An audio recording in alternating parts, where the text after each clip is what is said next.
Tēnā koutou katoa, ahi Māori ai, rangatira mā, no mai haere mai.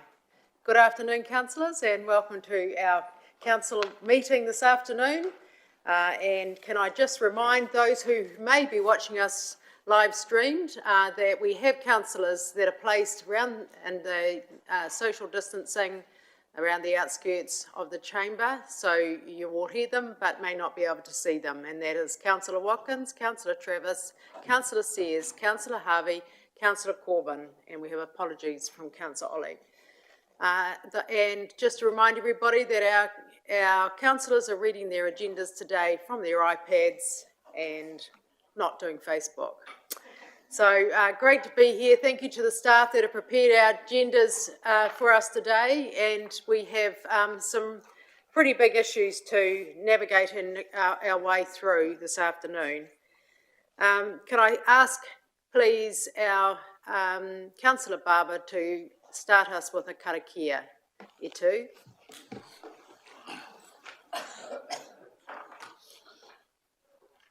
Hoi no e te atua, tēnei hoki mātou, te kauni hero here taunga, ngā kai mahi, ngā kai kauni hera, tēnei te koropiko nei ki mui tō araro, tēnei ahi, hi te tuku whakawhetai te rā ki a koe, tēnei wākua tatu mai nei tātou te kōrero nei ngā tini kaupapa, e hanga ana ki o tātou nei hapuri, nō reira uhia mai tō wairua tapu, hei arataki a mātou nei mahi tēnei rā, kia tutiki pai a mātou, ngā tini kaupapa kei mui a tātou tēnei rā.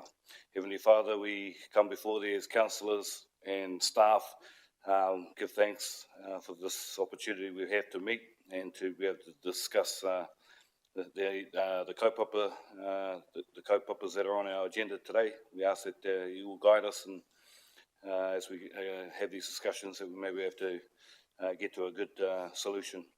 And we pray, Heavenly Father, that we have thy Spirit to guide us as we do this.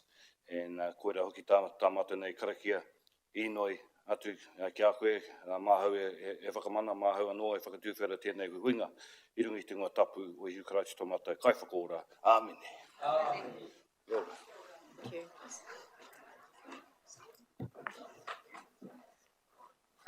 Apologies or leave of absence. I've received one apology for today's council meeting from Councillor Ollie. Any leave of absence requests? Happy to. Councillor Kerr. Thank you, Your Worship.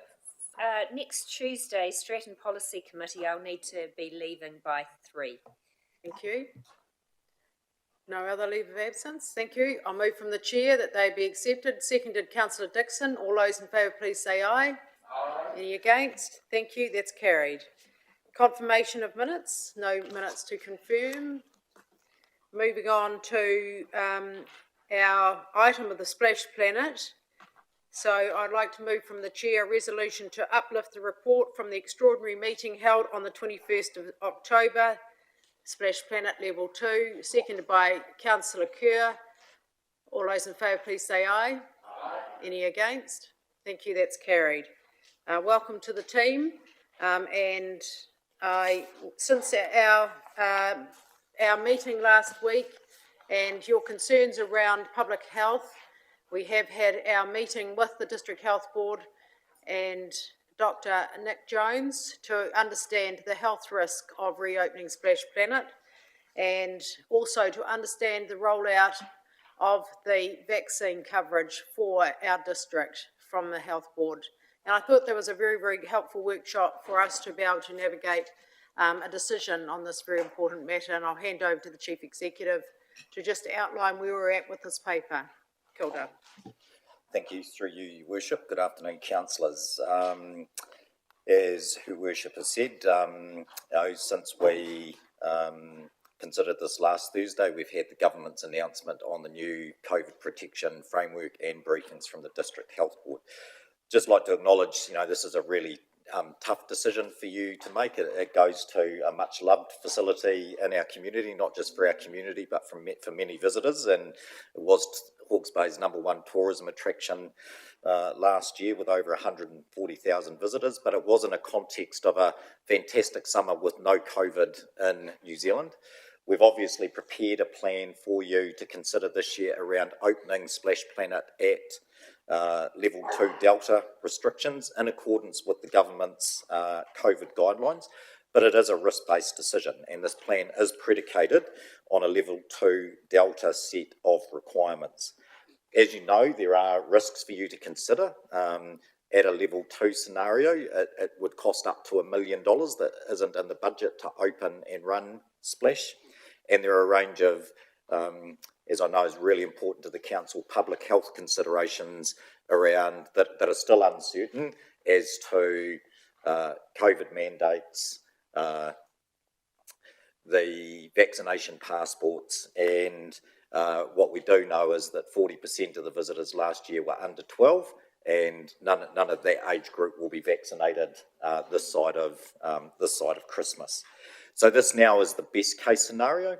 I think what is clear from the last week is there is no upside scenario. There is no level 1 scenario. There is no, under the COVID protection framework, green light opportunity this summer. So the best case scenario would be the summer season at COVID 2, level 2, with your risk considerations being both fiscal and public health, but there's clearly downside risk with COVID now in the community in New Zealand. I think today's announcements of Hamilton and Christchurch cases, and clearly a direction where we're going to be living with COVID in our community, means that if we chose to open Splash Planet and then had to close it with a level 3 scenario, those risks are just heightened, certainly fiscally, and still the same set of public health considerations. So I suppose from my perspective, to be clear, as the Chief Executive, if you were asking for, well, what would I recommend? It is with a heavy heart that I would say, I think in the consideration of all of the risk factors, that it would be not to open Splash Planet this season. But on that note, but on that note, it is your decision. It is your decision. Yep. This is you know, you've carefully worked through this, and we've understood this through workshops and through hearing from our health providers, and now it's weighing up both the health and safety risk and the financial risk, and understanding there may have been some questions that have occurred since that meeting with the District Health Board, and any other questions that you may have around operations of Splash Planet through a level 2 restrictions that we would have to manage, the cost of level 2, and the changes, as the Chief Executive said, if we do have to move from levels. So I welcome our team here, Dean and Tom, Rebecca, and all the people, Perrin and everyone involved with Jenny and the team from Health and Safety, Bronwyn, everyone who's been involved in looking at this across the organisation for the decision that we need to understand what is best for our community. So I'll start with Councillor Watkins. Your Worship, are you open for comment debate at this stage, or do you just want questions? I'll start with questions, thank you. Questions, thank you. Any questions at this stage? Councillor Kerr. I'm just taking questions. I was just busy looking for the details. Under level 2, we would have a maximum of 1,000 people. What do we normally have? What's an average day? What's a busy day? I need to understand how increased this 1,000 is. Okay, through you, Your Worship. So to give you an example, for January 21, we had on average 2,100 people a day. So that ranged from roughly around 1,400 to our peak day, which was around 3,700 in one day. So yeah, for that period, it was roughly around 2,100 people. Thank you. Thank you. So all the speakers up here, you've all got questions? Councillor Harvey? No. No. Anyone else got questions? No. Councillor Lawson? Thank you, Your Worship. Just a couple of questions. Firstly, if we were not to open Splash Planet, I'm just interested to know how we would meet the demand for our other aquatic centres in terms of health and safety, as well as getting everyone's needs met. And the second question is, if in the worst case scenario we lose $2.3 million, I see that some of that will come from the Splash Planet Development Reserve Fund of 934,000, but I'm interested to know where the rest of that shortfall would come from. Thank you. So, Dean, do you want to answer those two questions? Yeah, so I'll ask Tom to answer the first question in regards to the aquatics, please. So through you, Your Worship. So for the other aquatic centres, we would have similar capacity management issues. At the moment, we're looking at about 100 people in the facility at one time.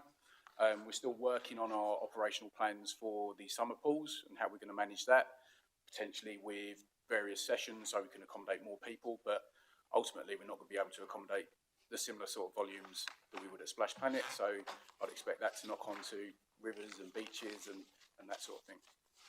Thank you. The one on the financial implications, thank you.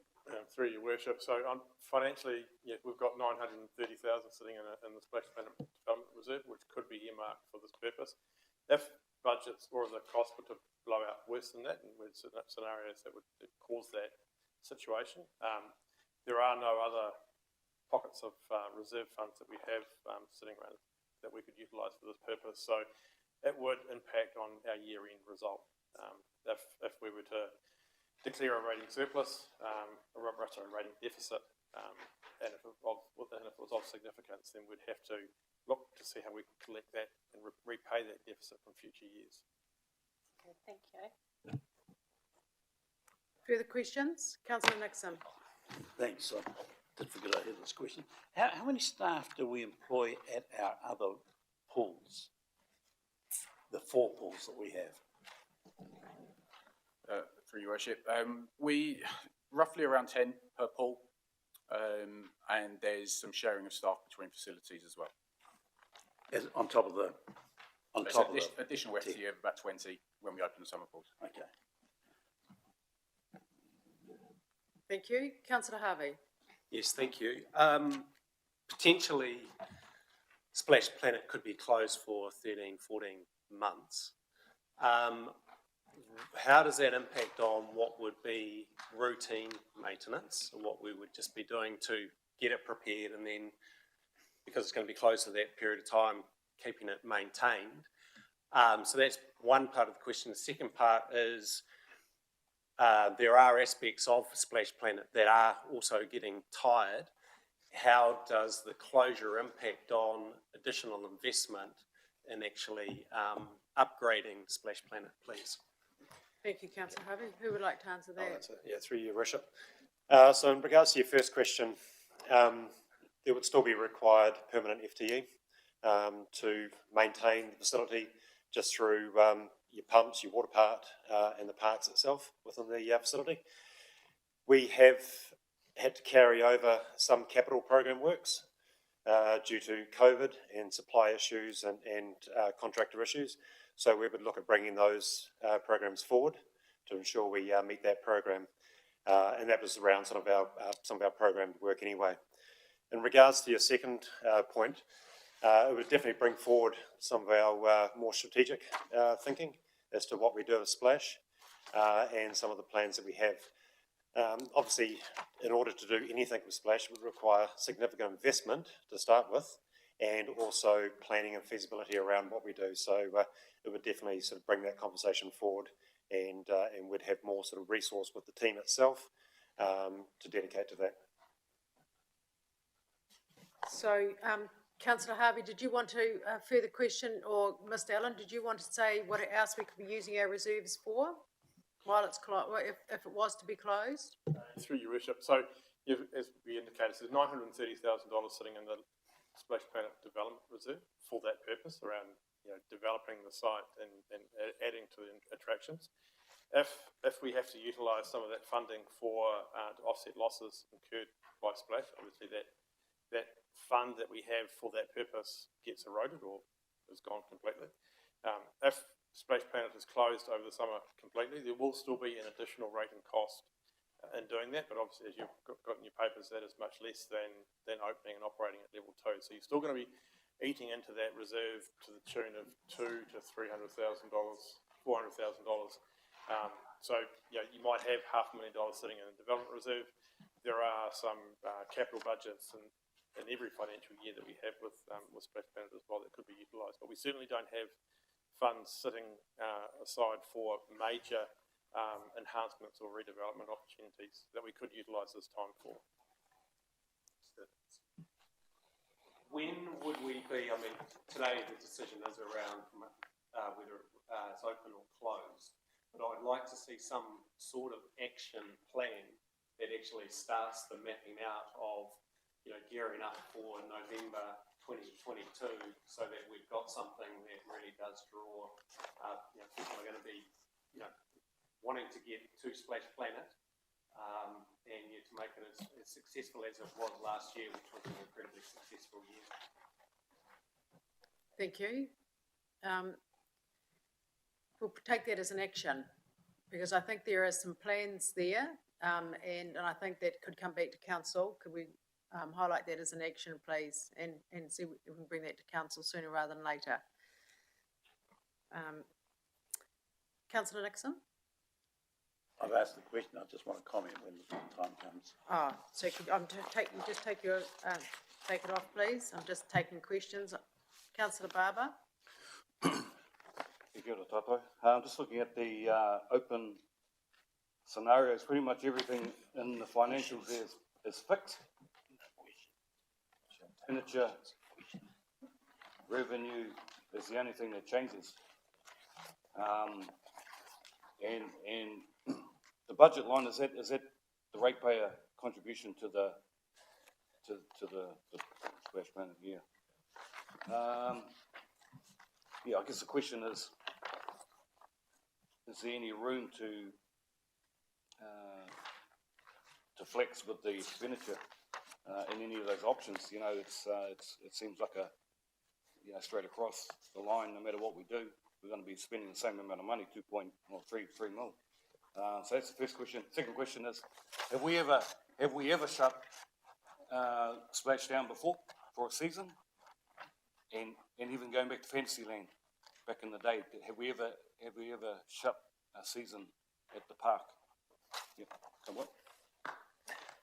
Through you, Worship. So that's a great thinking outside the square. Councillor Barber, opening it as a park and not a theme park, not a water park. Dean? So in regards to your first question around the expenditure, so that was based on the 2021 expenditure as a whole. So, and I appreciate, yes, it is static, but that's what sort of we're working on the known. And these are some of the knowns that we do know, how much we spent that season. We have sort of factored in that if we were to open under Alert Level 2, there would be additional expenditure. So that figure would actually go up, and that would be to meet additional FTE and PPE requirements, and also ensuring that we're able to meet the conditions of the guidelines under Alert Level 2, which is your queuing and your pinch points and that sort of thing. So there will be additional expenditure. So come the following year, that figure will be different under those other options. There's not too much flexibility with those figures because you've got obviously the seasonal staff, which generally comes in at a fixed price. Plus you've got your ongoing costs operating your amusement devices and your getting your supplies and whatnot. So that figure isn't going to vary too much. In fact, over the last couple of years, it really hasn't varied. It's probably gone up a little bit last year just to meet the demand of the customers, more customers coming in. In regards to your second question, Splash Planet hasn't closed. This will be, if the decision today is to close it for the season, it'll be the first time since 1998. Prior to that with Fantasyland, I know Fantasyland was a diminishing attraction when it was a parkland. I don't know whether it had an off-season at all. I know it was open all year round. So I can't answer that question in regards to whether it was closed. Question? Yeah, just around the 799, has that changed over is that the same as last year too? We put in 800K? Yeah, I think there has been a reasonably consistent ratepayer contribution towards Splash Planet over the years, without having exact numbers in front of me. Kia ora. Councillor Sears. Thank you, Your Worship. Dean, can you just clarify where we're at in decision making with the other aquatic facilities, please? Through you, Your Worship. I asked Tom, the aquatics manager, to answer that question. So we're in a recruitment phase at the moment, where we've had applications. We are planning to open, we're doing some amendments to the existing level 2 plan that we use for the indoor pools to compensate for the outdoor pools. That's where we are at the moment. We have a date to open our pools? Yeah, expecting to open at the start of December. So Start of December, thank you. Councillor Dixon? Thank you, Worship. Just a very quick question. If the decision was made to close Splash, does it need to be completely closed, or could the mini putt section or the kids' playground section be opened or adjusted through another gate? So it's like a follow-up of Councillor Barber's, which is, could we open it in a different way than a water-themed park? So using it as a park, coming through a different way through the shop and those sorts of things. That's the question that we would like some advice on. Through your worship. Just like we use Cornwall Park, we use Windsor Park, we use Village Green. You know, we have parks open at the moment under level 2. Could we open Splash Planet as a park for people to use the train, the mini putt? I think that's the question, Councillor Dixon? Yes, it is. Yes, thank you. Yeah, look, in order to just open Splash for the putt, Tiny Town, train, any other dry rides as such, would still require overheads, your FTE, in order to control people coming and going, meeting those COVID requirements. There'd be health and safety requirements around ensuring people don't encroach into areas that will be closed off, the water themed park. You'd still need front of house staff. You'd still have your permanent staff on board for your maintenance and the operational management of Splash. So I would say yes, you can do it, but there'd be a lot of expenditure up front for probably a lot of reduced revenue.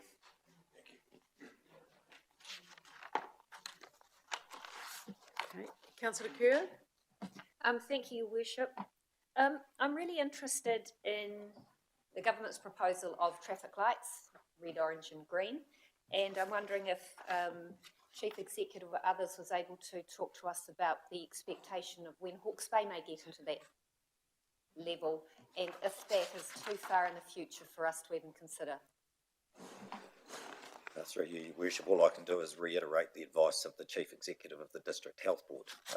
At the moment, it's expected that Auckland, with a wet sail, might get to 90% fully vaccinated just before Christmas. They are currently 14% and 7% ahead of us on dose 2 and dose 1 respectively. Clearly the government's advice is that everyone's going to move together, and it's 90% fully vaccination rates before the new protection framework comes into place. And I think, as we heard the Chief Executive of the District Health Board say the other day, she's a realist and she's not expecting that to occur this side of Christmas in Hawke's Bay. And Hawke's Bay is still in the top half of performing DHBs, and there are district health boards around us in the North Island that have significantly lower vaccination rates, and we have to move together. So what I took out of that conversation is that it's going to be sometime next year that happens before this protection framework comes into place. And it's not necessarily moving from what we've been straight into a green light in this new protection framework. So when we think about Splash Planet, that the peak of the season is from Boxing Day through to Waitangi Day, it doesn't seem very likely that we're going to have either a level 1 scenario or a green light in the new protection framework in place in those timeframes. Thank you. May I have another question, Your Worship? Yes, certainly. Thank you. I think this question's to Dean, and it's very similar to one you've been asked about. What I look at and see the fixed costs. Is it appropriate that we could ask that fixed cost budget of 799 be reviewed, especially if the park's not open?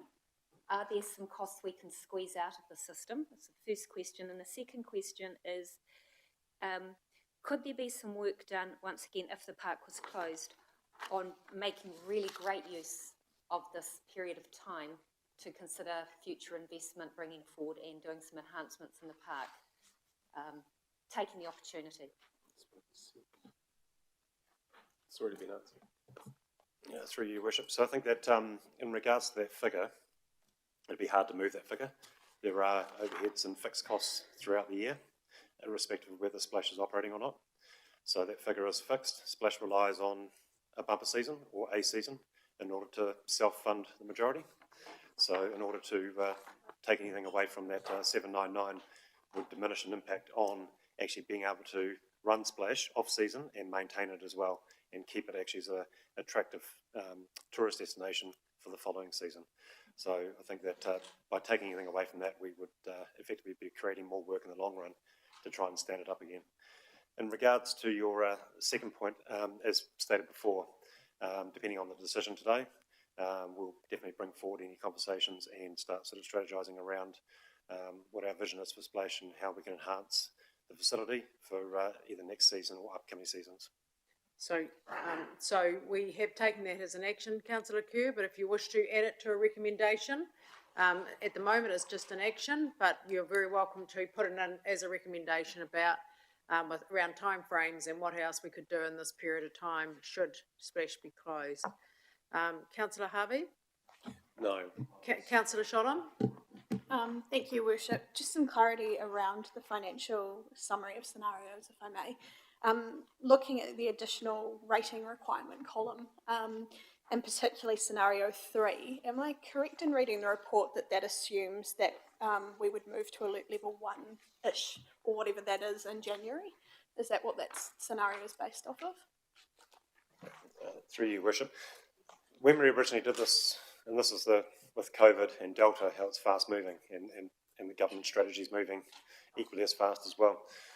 This was only modelled 2 weeks ago, and since then we can already eliminate alert level 1 based on where we're going and the fact that there's community transmission in Auckland.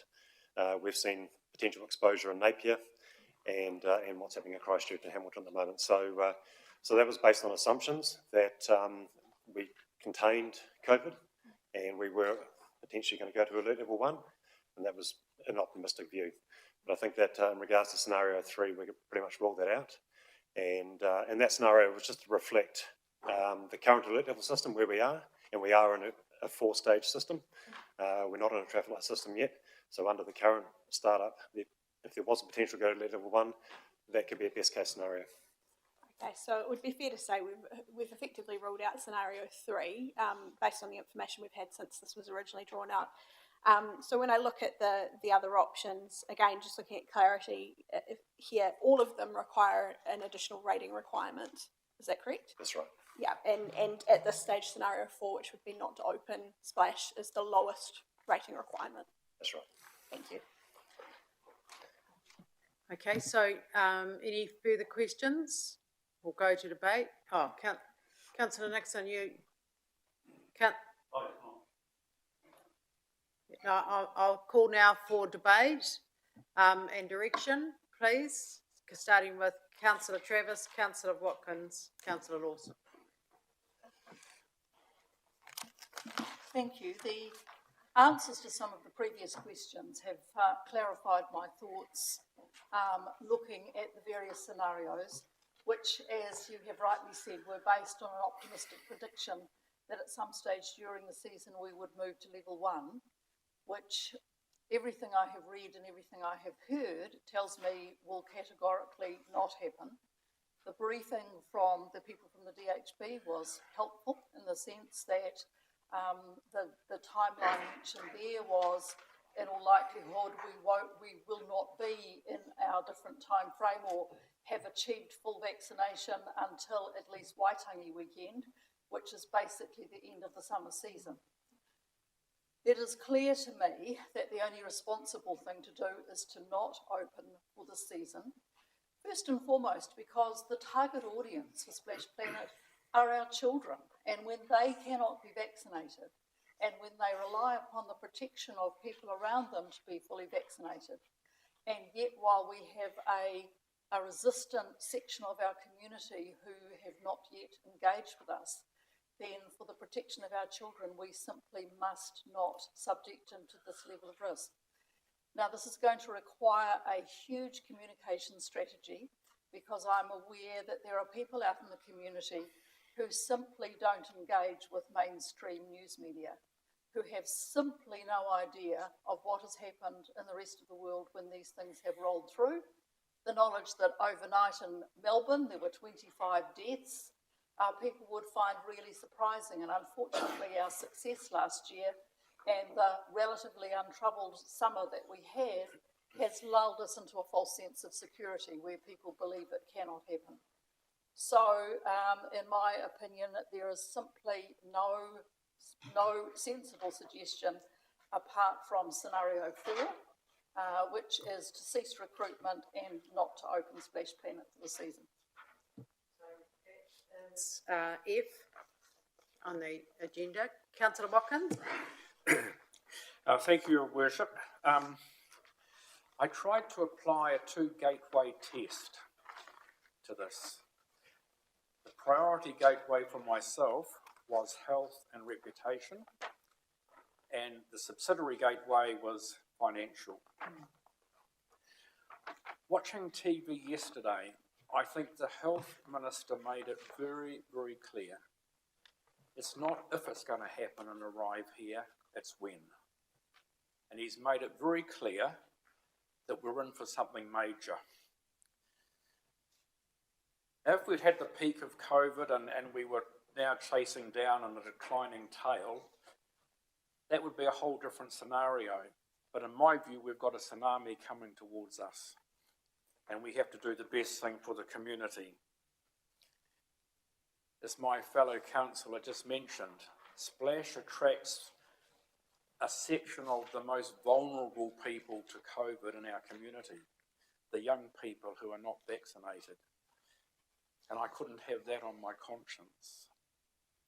In terms of reputation, and I understand, across New Zealand, Splash Planet has an incredible reputation, but I think across New Zealand people will understand if we close it and the reasons why.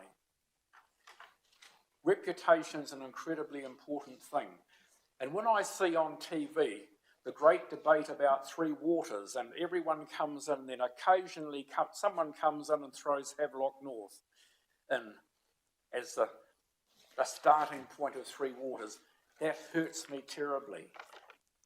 And to think that if COVID came into this area through young people transmission at Splash Planet and everybody said, Splash Planet Hastings, that's where COVID arrived, that would hurt me just as greatly. So I didn't apply the second gateway test for myself because the first relating to health and reputation says we should close. Councillor Watkins. Councillor Lawson. Thank you, Your Worship. As our Chief Executive pointed out, there's 2 risks here. Firstly, public health, and then there's a fiscal risk. So with public health, we've got 2 ways of stopping this virus. One is vaccination rate, and as the Chief Executive of DHB said, that we won't get there until the end of January, early February, in terms of the 90% vaccination rate. The second way is stopping a mass spread of the virus, and that's the one that I'm thinking about here, that opening Splash Planet is actually could spread the virus into our community. So I can't support opening Splash Planet. And just to touch on the fiscal risk, I mean, the worst case scenario of losing over $2.3 million is a big risk to me as well. So I can't support opening it, so I'd actually like to move recommendation. Oh, you put Yes. that? Okay. Yes. Thank you. Thank Supporting you. the motion. Councillor Travis, Councillor Watkins. No, I didn't know. You didn't? Did you, Councillor Watkins? I didn't actually Say the words. I'm happy to see Okay, so Councillor Lawson has moved the recommendations, Councillor Watkins has seconded. Thank you. And Councillor Travis has set the direction. Thank you. Councillor Kerr? Thank you, Worship. Well said by my colleagues. Quite simply, if we're marketing to children and families, and 40% of them are under 12 and are unvaccinated, I don't think we're being very responsible. And like Councillor Watkins, that doesn't even get to the fiscal risk. I'm wondering if the mover and seconder would consider a tweak, adding to the recommendations that the CE reports back on management of expenditure of Splash Planet while it is closed, and the CE investigates opportunity for enhancement of Splash utilising the closed season.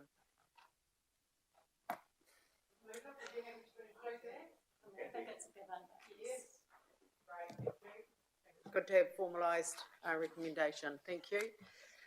Councillor Sholin? Thank you, Worship. I'll be brief because it's all been said. The only thing I would like to do is acknowledge the significant impact not opening Splash will have on our wider community. So all the businesses that rely on the tourist attraction that does happen from Splash. So it's not likely that I support not opening Splash, and I do recognise that impact that will be had on our wider community and our young people that rely on Splash for employment as well. But having someone in my household, an 8-year-old who cannot be vaccinated, I asked myself the question, would I take her to Splash if we opened? And I cannot answer yes. So I think we shouldn't open. Thank you, Councillor Sholin. Councillor Nixon? Yeah, thank you. We've had explained to us over the various workshops and meetings we've had on this issue, the various risks we're facing. And several people have talked about the financial risk that seems of the order of $2 million if we go to open up and then can't open it up. At the very lowest level, it's going to be $12,000 of additional ratepayer funding, which is, these are costs that have to be borne by the ratepayers, and that's what really worries me. At a time that's tough for everybody, we're taking the risk of billing the ratepayers another maybe $2 million. There is the health risk, and everybody else has talked about the 40% of under 12-year-olds. There's been some talk previously of reputational damage. Actually, I don't think there is any great risk of reputational damage, because when you consider all the other things that are being shut down at this moment, we will just be another one, along with the AMP Society, Horse of the Year, the racing event in Christchurch, and so it goes. No, not Horse of the Year, that was March this year. Yeah, Not well, March next year. that's right, yeah. I'm talking, sorry. Overnight, 2 cases emerged in Christchurch. The week before, there was a case in Blenheim. It just seems to be slowly moving out of Auckland. When you see what's happened in Auckland and the Waikato, it's mostly shut down. Hardly anything seems to be operating. Slight relaxation. I also point out that, and that's the reason I asked the question before, we apparently have about 40 staff that would be employed at the other facilities, which tells me there's actually an additional risk with our other pools, our other 4 pools, that if we do get a total close down, the cost that ratepayers will be facing will be even greater than the amount we're talking about for Splash. So I think the risk, financial risk, is just getting too great. I won't get into the health risk, but clearly there is a significant health risk. So I also support the motion to say this year we don't open Splash. It's very disappointing, but that's where I am. Thank you, Councillor Nixon. Councillor Dixon? Yeah, thank you, Worship. Well, we reflected back 6 weeks ago, I was all for opening Splash, but things have absolutely changed as far as I'm concerned. I love Splash and all it has to offer. And thanks to the officer for the wonderful job you've done presenting the case to us. It's really been well done and thoroughly investigated. I have some real concerns about the 40% of our users under 12 who are unvaccinated through no fault of their own. They could become our super spreaders, and that's the last thing we actually want. They also bring their families, and 12-year-olds won't go to the Splash without their families, and that's the reflect that happens all the way through. So I also can't support the opening of Splash for this particular season, and I support the recommendations. Thank you, Councillor Dixon. Councillor O'Keefe? Kia ora tātou. E tangi te ngākau, nera. E tangi te ngākau. This is sad. I think it's time to batten down the hatches, circle the wagons, take a good look at ourselves in the mirror and ask ourselves, who do we really love in this world? That's really what it's about. We can thank COVID and that it's pushed us back to what really matters. That's our wives, our children, our husbands, our families. Because all this other stuff, what really matters are our families in the home. Splash will be back. It'll recover, it'll be resuscitated, whatever you want to put on it, but take the message. Take the message. Love is the key. Compassion is the key. Love your wives. Love your husbands. Treasure them. Treasure every month. Court your wives like there's no tomorrow. Woo them. Husbands, be the hunters and gatherers that God designed you to do. That will go on. Nothing can kill that. Nothing can kill that. So I say to COVID and to Delta, up you, no surrender, no white flag. We'll fight you and we'll fight you with love and unity. And I'm sorry, brother, I phoned you during the week. I was, flip-flopping. But my heart tells me that we need to err on the side of caution. And I'm going to vote to shut our beloved Splash Planet down. And thank you, all of you, for all your hard work. Really appreciate it. Thank you, Councillor Keith. Councillor Sears. Thank you, Your Worship. Well, I speak a little nervously because I do speak with a slightly different attitude, and that is actually that the health of our children isn't just about COVID. I know we think that it's the only thing, given that we hear it 24 hours a day, really. Actually, risk to children is low. We heard from the District Health Board that they don't think water's a spreader. Actually, they agreed that the risk to children was low, and that what was really important, actually, that children were also able to be outside and engaged in activity and engaged in life. This is a huge part, actually, of children's health. However, I am quite willing to support closing of Splash, really mostly on the financial risk to the ratepayer. But I would very much like to know that we could look at our other outdoor pools, which have quite different environments. Splash has the enclosed spaces that make it more of a risk. Our other outdoor pools have the capacity to social distance and be used in a way that could be acceptable under the different levels. And I would like to think that we could look at maybe extending hours, having evenings, and having spaces available for families over summer to be engaged actually in health-giving outside water experiences. Thank you, Councillor Sears. Councillor Barber. Kia ora. Thank you, Your Worship. This year would have been year 16 for the Ngāti Kahungunu AGM at Splash Planet. I've been to every single one of them. Why? Because our kids have grown up at Splash Planet pretty much. They love it. Our Maori whānau love to go there. I mean, normally get around about 4,500 people, I think was the number, that attend Splash Planet AGM. But we have decided to go with a online AGM the first time in 16 years to protect whānau from the potential of getting or spreading the virus. So for me, that kind of the direction for today had already been set in some ways by our iwi decision. Because for me, it's about children. I've got, a 6-year-old. She turned 6 today. Birthday. That's me tonight. And they love it. But if I'm looking at our Maori vaccination rates, and we had a House Hawke's Bay board meeting yesterday, And the numbers don't look too flash. 65 first dose, 46 second dose. You know, and in order to get where we need to get to, which is 90%, you know, we've got a huge challenge in front of us. And, you know, to open up a Splash Planet, you know, I take Councillor Travis's point, wouldn't be responsible from governors of the council. So I support the motion on the table.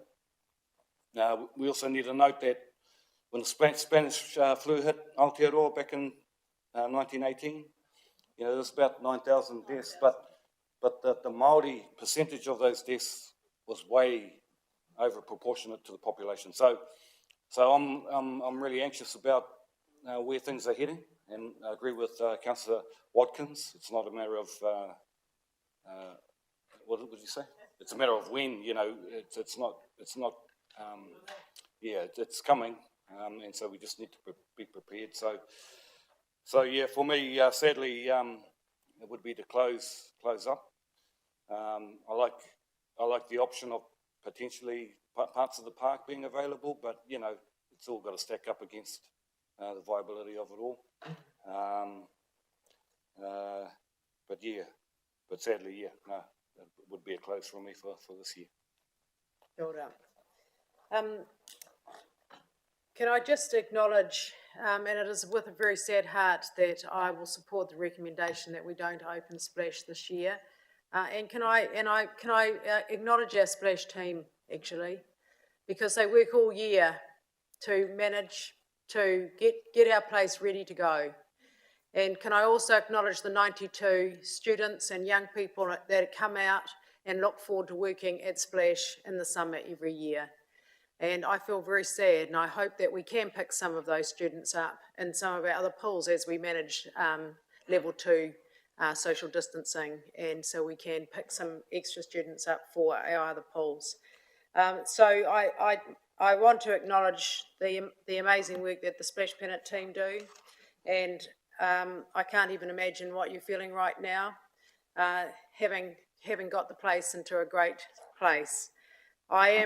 I think there is an opportunity for us to see what else we can do, as other councillors have suggested through this period, and I look forward to that coming back to us. And if we can build some new attraction, if we can look at some improvements while it's closed, I would totally support that going ahead. So it is with a very sad heart that we don't see our whānau, our families, our visitors there this year, but this is a year like no other. And last year we had the same dilemma, but what we're dealing with Delta is an entirely different virus than what we had with just COVID last year in terms of how it spreads. And this is, yes, it's a financial risk to our ratepayers, but more importantly, it is the public health risk that we cannot manage ourselves. So I'm happy to put the recommendation. Everyone's spoken in favour of it, but I'll put it anyway. All those in favour, please say aye. Aye. Any against? Thank you. That is unanimously carried. And we look forward to hearing back from you in the short term. Thank you.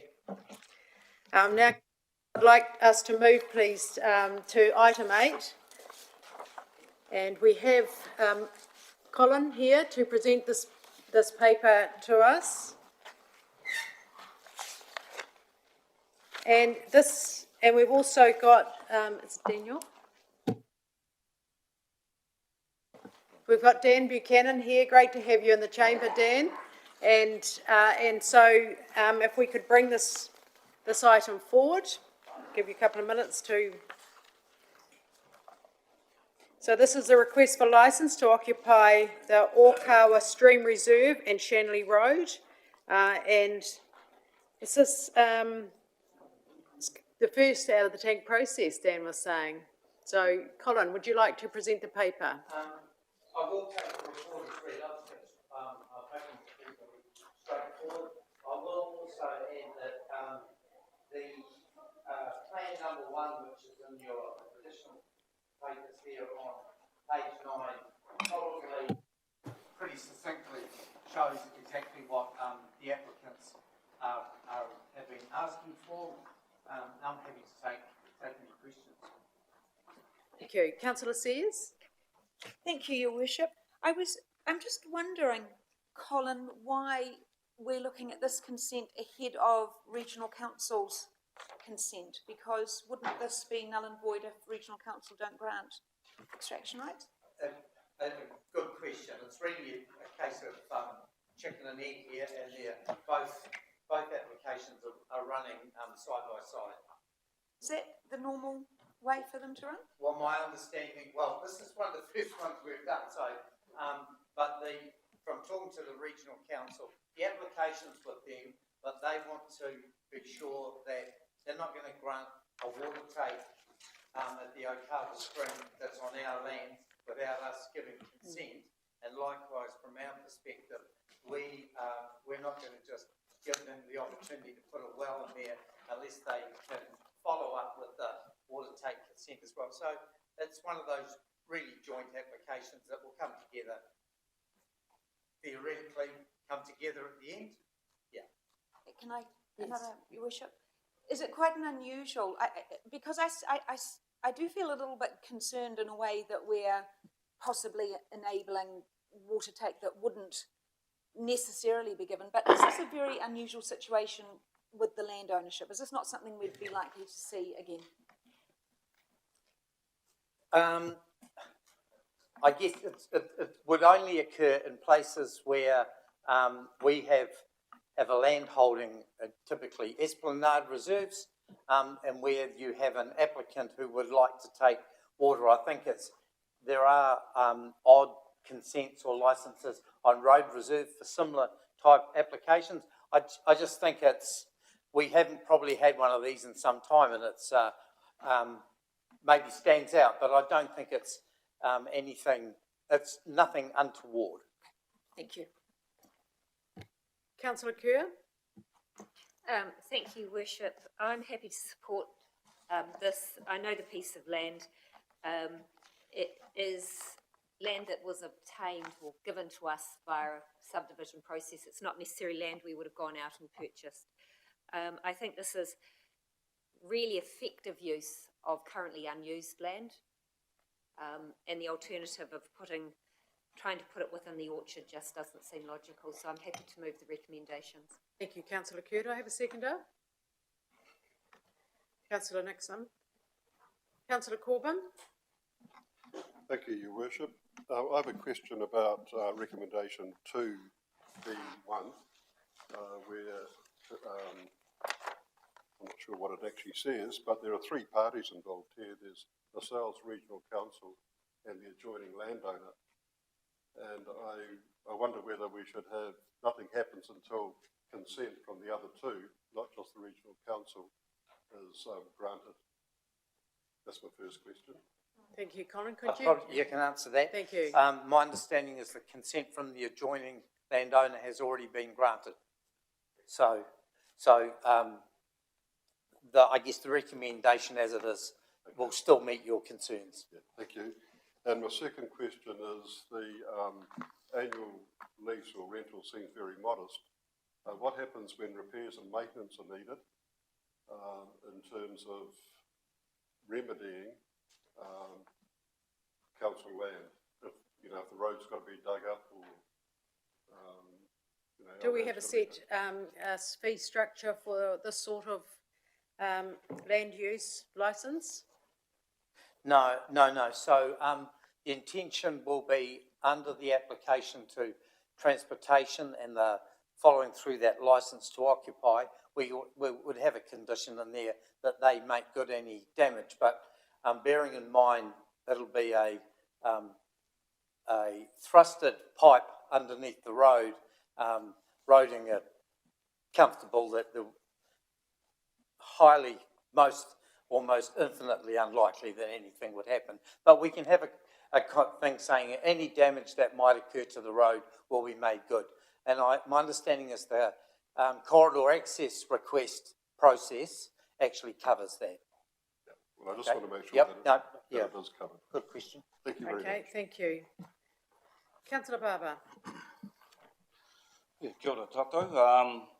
I think anything to do with water needs to have some mana whenua input into the process. because I know water's a huge issue that way. The Karerewa stream out at Bridge Pa, you know, you're heading out those ways. Water, access to water for mana whenua and hapu is a major issue. So I seen the report that it normally goes to the Here Taunga Tamatea Settlement Trust to give some advice. We haven't had any reply from them, but I would think that we need to get something back from them. And Runanga Marae, is it up by Runanga? Yep. Is it? Well, you know, there's Runanga, Te Awhina, there's Omahu. You know, those are mana whenua marae. They are very active. Probably Omahu more than Runanga and Te Awhina, but very active. So yeah, I just think we need to be having that conversation before the council, the regional council, and the other landowners sign off on this, because water's a huge issue. And no doubt the regional council will come with some stuff around the tank process, but I'm just saying from our end, I think best practice needs to be followed, and that's a conversation with those from that whenua. Thanks, Baden. Colin, can you just explain to us? Through you, Your Worship. As the process for the water take and the building of the dam are controlled almost, well, exclusively by regional council, we have asked them those questions. It was also, I spoke with Marae Apatu in passing on another matter, and it was he who actually recommended get a hold of the hapu up at Runanga and get these conversations, though he did indicate the name Apatu has got a link here, and he was not wanting to show a conflict of interest. However, my suggestion would be we'll go back to regional council and pass on your thoughts to make sure that their consultation is as robust as possible. So it's just, I think Councillor Barber's saying, you know, best practice for the future and how we manage that instead of just ad hoc, like, I mean, we will have more of this. Yeah, I think that I'm talking about our best practice. Yes, our best practice. I'm not talking about regional council. No. They do whatever they do, but from our point of view, we need to be having a conversation with Runanga and the Settlement Trust. Just it's a very sensitive water access, and you know, I mentioned some of the issues, and you know, and yeah, we just need to do the right thing, and it's not that hard. Thank you. Dr. James, did you want to consider how we could manage that in the future? Or rather than just as a regional council process, how we could manage a Hastings District Council process? Sorry to put you on the spot. Yes, we can. All right. That's easy. Sounds very easy.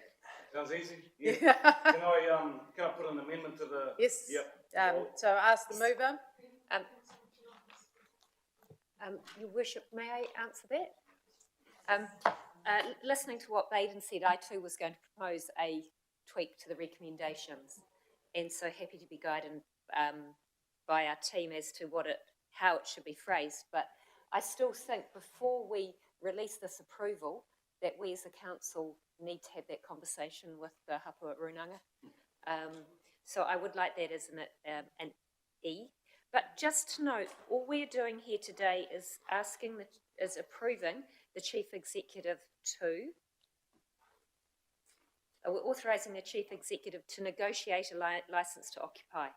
So we're not doing anything to do with the water, but noticing the licence to occupy allows them to go under the road and install appropriate structures for the extraction of water. So without being pedantic, I think the water issue is clearly in the regional council space. But nonetheless, I think conversation with the local hapu is important. Okay, so you adding to that recommendation, Councillor Kerr?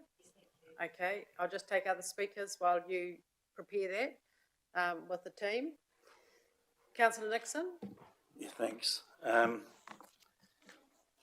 seconded the motion because we were not making a decision about the water. It was been handed over to the Chief Executive. But I've got two questions. The first one is, as I read it, this has no impact on other users other than the road users, and presumably doesn't really affect anybody using the council land opposite. That's the first one.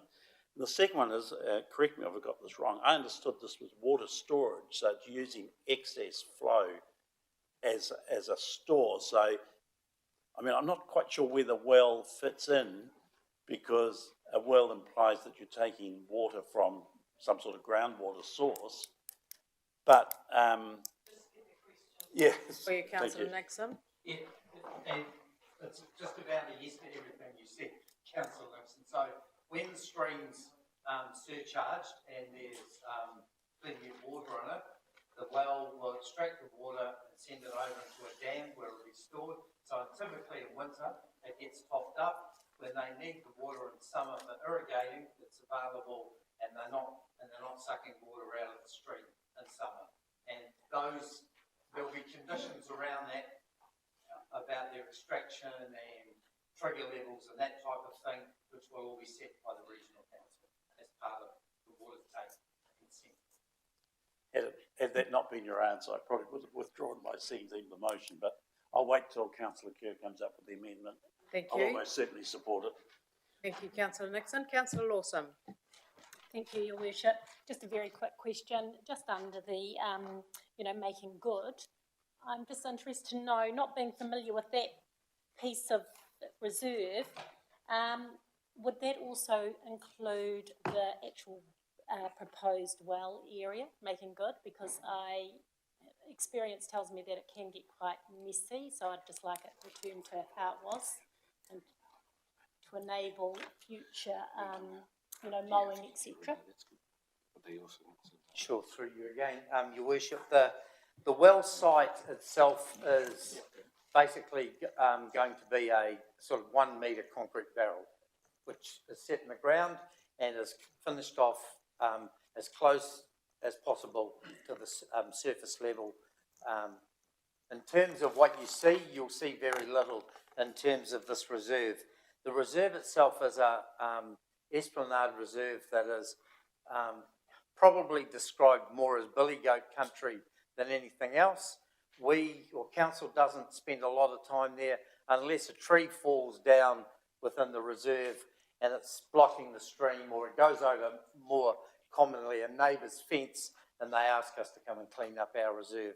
It's very low level river edge here. The maintenance is next to nothing. Okay. Thank you. Councillor Barber, are you all right? All good? Thank you. So I'll just put the amended recommendation up on the screen for everyone to see.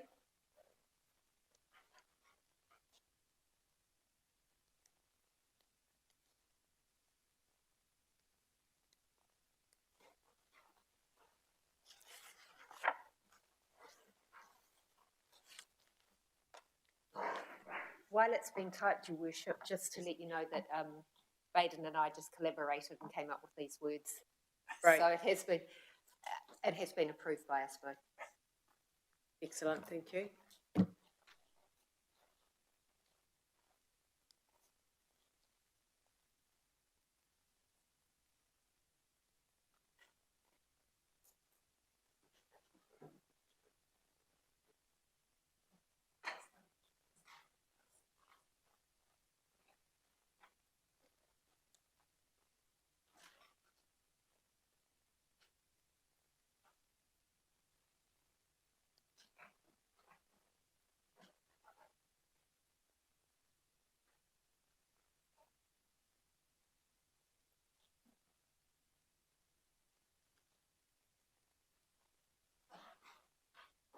The mover and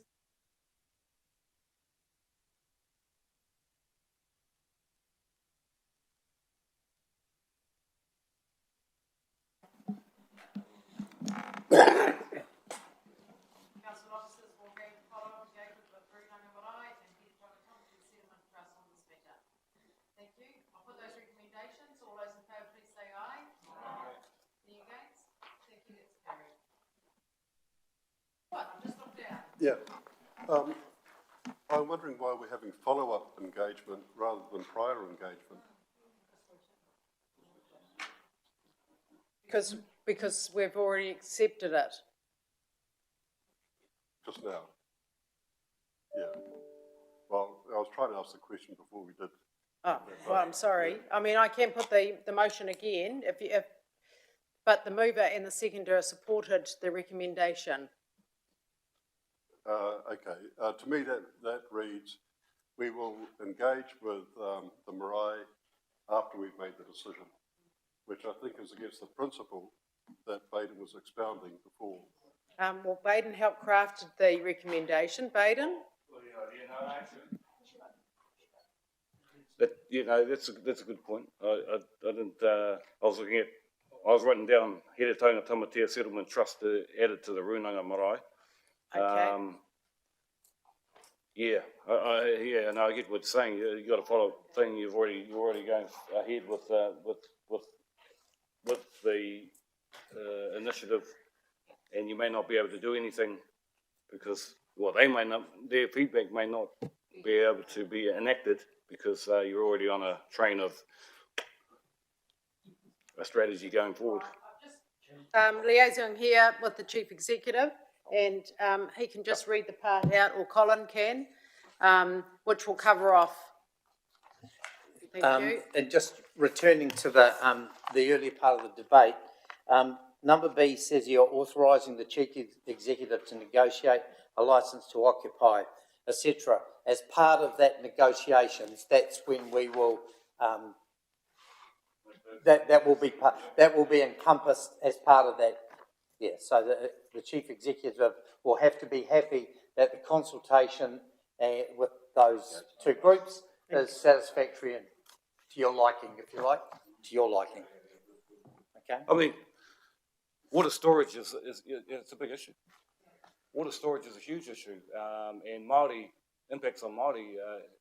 We've seen it in the past are significant. So, this needs to go through that mana whenua process. It should be part of our process when we do this type of thing. But water, and we're not the water governor, but we're enabling. We're party to the access. So we just need to be. Okay, I don't think we need to take any more comments. Thank you. Can we just look at that recommendation? That was the last one. Just remove follow-up and replace it with prior. I just think it's engagement, isn't it? Just move follow-up and it's just engagement. So the mover's happy with that? Removing follow-up. The seconder, please. Thank you. Can I make, sorry, I'm sorry, Your Worship. I don't need to take you. May I make a final comment, please? Yes. I think the really significant part of this conversation is really about the Māori impact statement, and that's actually what it's there for, that we're ensuring we're doing exactly what we're talking about here. And I think what we're saying is that we've referred to Heretaunga Tamatea Settlement Trust. It's actually not enough, that we need to be really robust in that impact statement to be sure that we've done this before we get here. So I think that's really the takeaway from it. This is our first, and there's been a lot of learnings, and Dr. Graham is going to help us with this going forward and how we manage this as a whole process throughout the framework of the organisation. So, and that's given consideration. Sorry, Dan, I can't take anything from the floor, but thank you anyway. All right, so we've just changed that. The mover and second are comfortable with that. I'll put that recommendation. All those in favour, please say aye. Any against? Thank you. That's carried. Thank you very much, Dan. And thank you, Colin. Moving now back to item 5.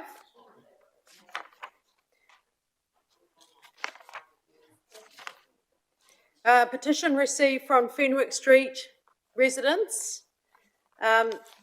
So we have received the petition, and I have been in touch with the lead petitioner, Aaron Cash, Mr. Cash, and we're waiting for the developer, who is in level 3 lockdown, to come down and run the information session. So he's willing to do that, and we're waiting for him to come out of Auckland to run that session. Is there anything else you'd like to add, Nigel? No. Anything you'd like to add, Louise? Okay, so our Chief Executive's been working with MHUD, the Ministry of Housing and Urban Development, and with the developers and the petition is about being received today, and the follow-up is working with our local MP and a log and the developer and the government to inform the community on this development. So that's the action out of this. Any questions? Councillor Watkins? Happy to move the recommendation. Thank you. Councillor Nixon? No, mine was a question. I actually know Aaron quite well, so I'm not saying anything. So, okay, thank you. Have you been working with Mr. Cash on this situation? No, then you don't need to. Okay, thank you. I have a mover and a seconder. All those in favour, please say aye. Any against? Thank you, that's carried. Thank you, Louise. Item 6 is the adoption of the annual report and summary. Welcome Aaron and Bruce and Nigel, who will speak to this paper. So I'd just like to, through you, Worship, whilst I'll hand over to Bruce and Aaron around the annual report. In effect, it really is the completion of the 2018 to 2021 long-term plan. And I know that in lieu of a normal Bruce presentation, we're going to have a video shortly. But it is, I think, really worth reflecting on, you know, what was a significant and very ambitious long-term plan you set for 2018 to 2021. And I guess whilst it is the annual report, it really brings to conclusion that 3-year long-term plan. It's been a heck of a lot of work when you reflect back on the main pillars of that long-term plan, particularly around drinking water as our number one sort of priority. But again, this is a heck of a lot of work to bring annual report together in a context where many organisations in public service and local government will not see an annual report adopted this calendar year because of the pressures of COVID. And we'd just like to, again, sort of acknowledge Bruce and Aaron and the team for what's been a stellar piece of work with our audit team to be able to present the annual report today. So on that note, Thank you. And I will just make an opening comment. And having spoken to the auditors, as I do, as is my role, can I also acknowledge and congratulate our finance team for their incredible work. And I'd just like to add, you know, the words from our audit team who have been here for months working with our staff, that it's an absolute joy to come into Hastings Council and audit and work with us. And we are exceptional, and they are very, very impressed with the team and how they help them go through this process, which isn't an easy process. So enormous thank you to the team. And if I can just highlight a couple of things over the 3 years as we focus on your vision and our community's vision to lead in our priorities, which, as we know, the highest and most significant is a safe drinking water strategy. And in light of what we've been through with Three Waters recently, we're incredibly proud of the work that has been delivered by our team, and I acknowledge Mr. Thu and his team who have delivered an enormous amount of infrastructure, and I think it's something like $92 million last year alone. So I acknowledge the infrastructure team, our works and services team, and how much they have done.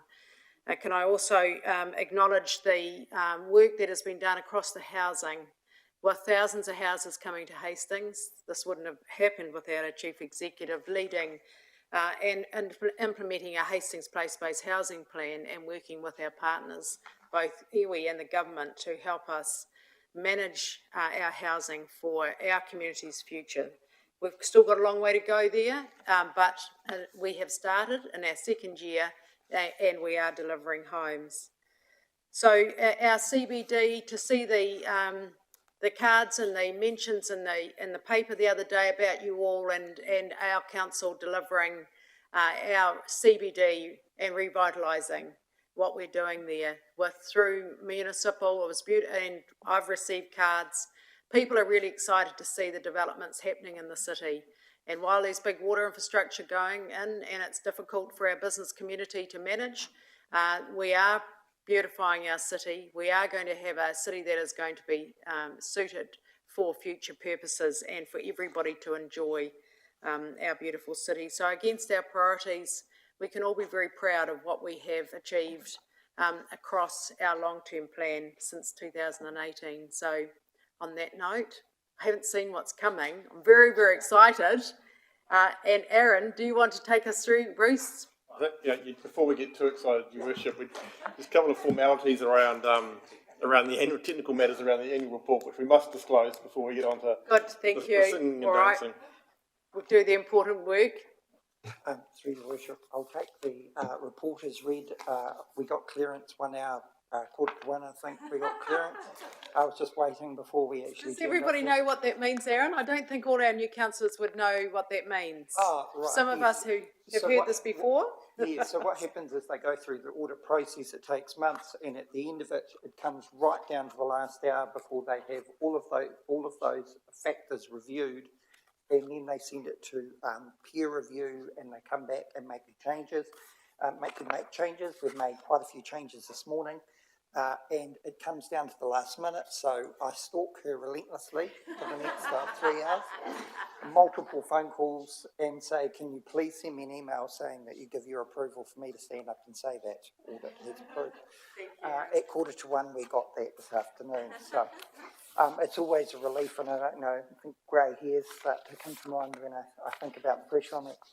I'd just like to make 2 quick comments though. I'll take the report as read as you saw it. This week there were a couple of changes that I must make note of, and Bruce, Mr. Allen's alluded to that. The first was that there was a second qualification on the water, one of the water measures, and that was relating to the being able to report reliable water loss percentage. So they use the water connections to extrapolate the number of water connections to extrapolate how much potential water loss there is. Mr. Thu will probably be able to give you a much better explanation than me. I'm not an engineer. But what that then means is they need to know the confidence level of what they're reporting is actually a true water loss amount. And what they're saying at this point is that they can't reliably measure that. So they put a qualification, non-financial qualification on the water that is subsequent to the one that we had last year, which is continued, and that is to do with the customer service complaints and categorisation of water complaints. We have made some improvements, as was noted in the report, but there is some more still work ongoing with that. The second thing that came through last night at 6:30 was that they required us to put a subsequent events note relating to the water reform around the fact that the government is now legislating, and so that proposal is going to be legislated. We then wrote something this morning around that, sent it to audit. They sent something back and said this is the way we'd like to see it, basically clarifying for the readers that this is what is likely to happen from 1st of July 2024. So we have done that and followed their guidance, so that's where they've accepted our for sign-off annual report. Bruce, Mr. Allen has also talked to the chairman of Risk and Audit, John Nichols, and I'll just let him report on that as well. Thank you, Your Worship, and thank you, Aaron and the finance team for getting the annual report over the line, and yeah, another really challenging year to do that. So from my perspective, really appreciate the efforts that the team put in to make that happen. I think just to carry on from the point that Mr. Wilson made around the qualification in the annual report around audit's inability to verify the water loss numbers. We were aware of that 2 days ago and haven't had an opportunity to really do a deep dive on it. So Aaron and I had a conversation with Mr. Nichols last night. We talked it through, his position, and one that I totally agree with is given the late stage of this, whilst it's a measure that's been in place for a number of years, really the issue around it hasn't changed. It's all of a sudden become an audit issue. that they've now wanted to shine a light on. So their inability to verify that number is not a new thing. It's just something that they've managed to flag this financial year. It will require a capital investment in water meters going forward to remedy that. So it's not an easy issue just to flick a switch and make right. So, and that is something that Mr. Thu and the water team have consideration of, and it will be something that will come through the annual plan process for your consideration as well. So yes, on that note, and so yeah, Mr. Nichols is very, very confident in what's gone through, very complimentary of the process, and in his view, to hold the annual report up in its adoption at this point to further litigate that point wouldn't serve much purpose. So he was very supportive of where we've got to. So in terms of inaction, picking up on what you've said, and maybe it's Mr. Thu who advises us on next steps.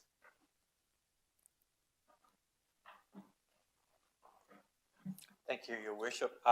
Actually, at the Eco District Subcommittee the other week, we discussed this issue. What the confidence interval is about, and as Mr. Allen just mentioned, so last year the confidence interval was worse than previous years.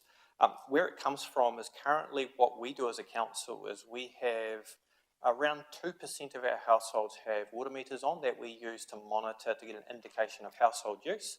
And then we put that into an industry standard calculation to work out what water losses might be by estimating what private are using, what we're producing, and give a balance. To increase the confidence level down from, and because it's a bit too late for this being raised, the report talks about a 35%, I was informed at 20%. It's a discussion we'll have in the next year. But what we've proposed as part of the Eco District strategy, which goes to strategy and policy next Tuesday, is an increase of our water meter sampling, moving it from a 2% sample to anything from 10 to 20% of households having a sample, and that will bring a confidence level up. Will also help us target and understand our water usage, because you'll also see in there is our water loss prediction is higher than we've previously put forward, and we think it's probably slightly lower. So it's in that range. So we are proposing, and there is funding requests that will make its way into the annual plan for council to consider early in the new year. But Eco District strategy suggests increased household water metering to understand and monitor the network, as well as increased network level monitoring. But all of that will be subject to funding approval in the annual plan. Thank you. That's great to hear the process and the way that is coming through Eco Districts. Excellent. Thank you. For Your Worship, we'll just get a little summary of the year's achievements. Craig, do you want to push the... Councillor Nixon? Yeah, just picking up on that issue with Craig and so on. I thought I understood it until they all started talking to me, and now I'm not sure that I do. Have we adjusted the figure in our report to show the possible higher loss? How exactly will more water meters give us a more reliable figure? No, so can I just ask a question? I wasn't at Eco Districts, but could I ask the chair, please? Was this addressed to Eco Districts last week? Because we're not here to debate about the next steps. We've got a process. No, I'm talking about the report that we've got in front of us. It was, and we talked about the reason why we'd have the extra meters to take more samples so that we had a better picture of what the losses actually were. Sampling sizes. So were you at the meeting last week? Yes, I was, and I sort of had the same sort of queries last week too. I just don't fully grasp how more water meters are going to improve our estimation of water losses, because you don't measure the losses. So Councillor Nixon, so I'm not going to take your question. We're going to bring this piece of work back. It's going through a full process, starting at Eco Districts, and it's already and through strategy and policy. And so you will have a whole detail. We're doing the annual report. Thank you now. Yeah, it was the annual report I'm talking about. This is all in the adjustments you've just made. Right.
We're so delighted with the transformation that is happening in the municipal buildings. This project's taken between 7 and 8 years, and all of this is going to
Well, where's that Mark?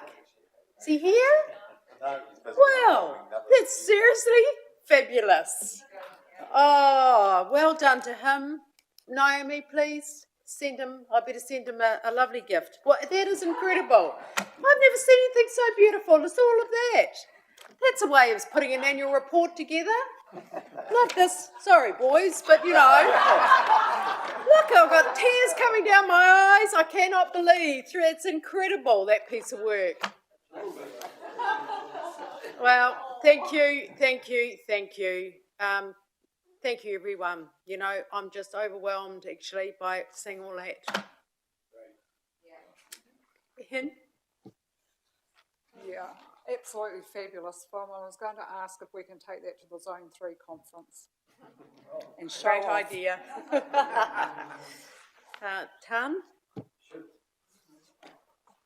And to make that happen, we need to be led by an outstanding mayor. So here's to you, Your Worship. So, any questions, any comments on the annual report? We have a mover. Happy to move from the chair. Seconded, Councillor Dixon. All those in favour, please say aye. Any against? That's carried. Well done, everyone. Well done, Aaron. Huge amount of work. Thank you, Bruce. I know it's an enormous amount for the team, and yeah, fantastic effort. Right, on we go.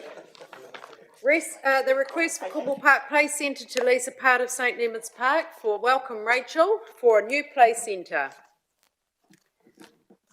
Thank you for this great piece of work, Rachel. Would you like to add anything to the report? No, I'm happy to take the report as read and just answer any questions. Excellent. Councillors, Councillor Travis. Happy to move the recommendations. Thank you, Councillor Travis. Councillor Dixon. Yeah, thank you, Worship. Just a question from me, Rachel. I'm very supportive and don't mind seconding the recommendations at all. But is there any way that we can future-proof this agreement so that there's no repercussions in the future? And I'm meaning smell or noise from animals and stock trucks from the sale yards. I don't want it coming back to hurt us in the future. Can we add anything into those recommendations that would allow that to happen? Thank you. Thanks, Rachel. Are you talking about future repercussions with the play centre? Future repercussions from the play centre about the smell and the noise from the sale yards because it's in that same vicinity. I'll take some guidance from Scott. However, that may be the correct place to deal with that in the resource consent conditions. Unsure whether we would deal with that best in the lease or the resource consent.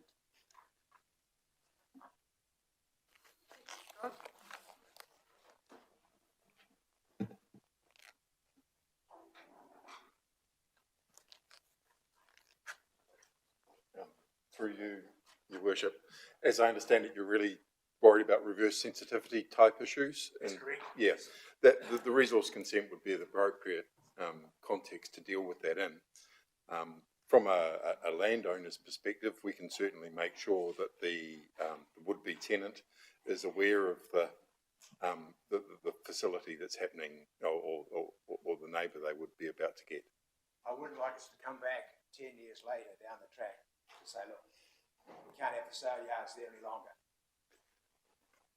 Thank you. I understand that concern, yeah. Great, thank you. Councillor Kerr. Thank you, Your Worship. I too like the outcome and support this. I just have a slight concern around us tweaking a reserve management plan to what I see as essentially change the rules to fit the purpose. I like the phrases where it talks about any new building, etc., is consistent with the relevant classification of the land, because that to me is very robust. But I just want some further guidance on changing the plan and have it specifically refer to a purpose-built playground, a play centre. So 5.5.5, please. So the addition of that proposed section 5.5.5 will be to enable the resource consent application when it comes in to be dealt with as either a permitted activity or a restricted discretionary activity if it doesn't meet the performance standards.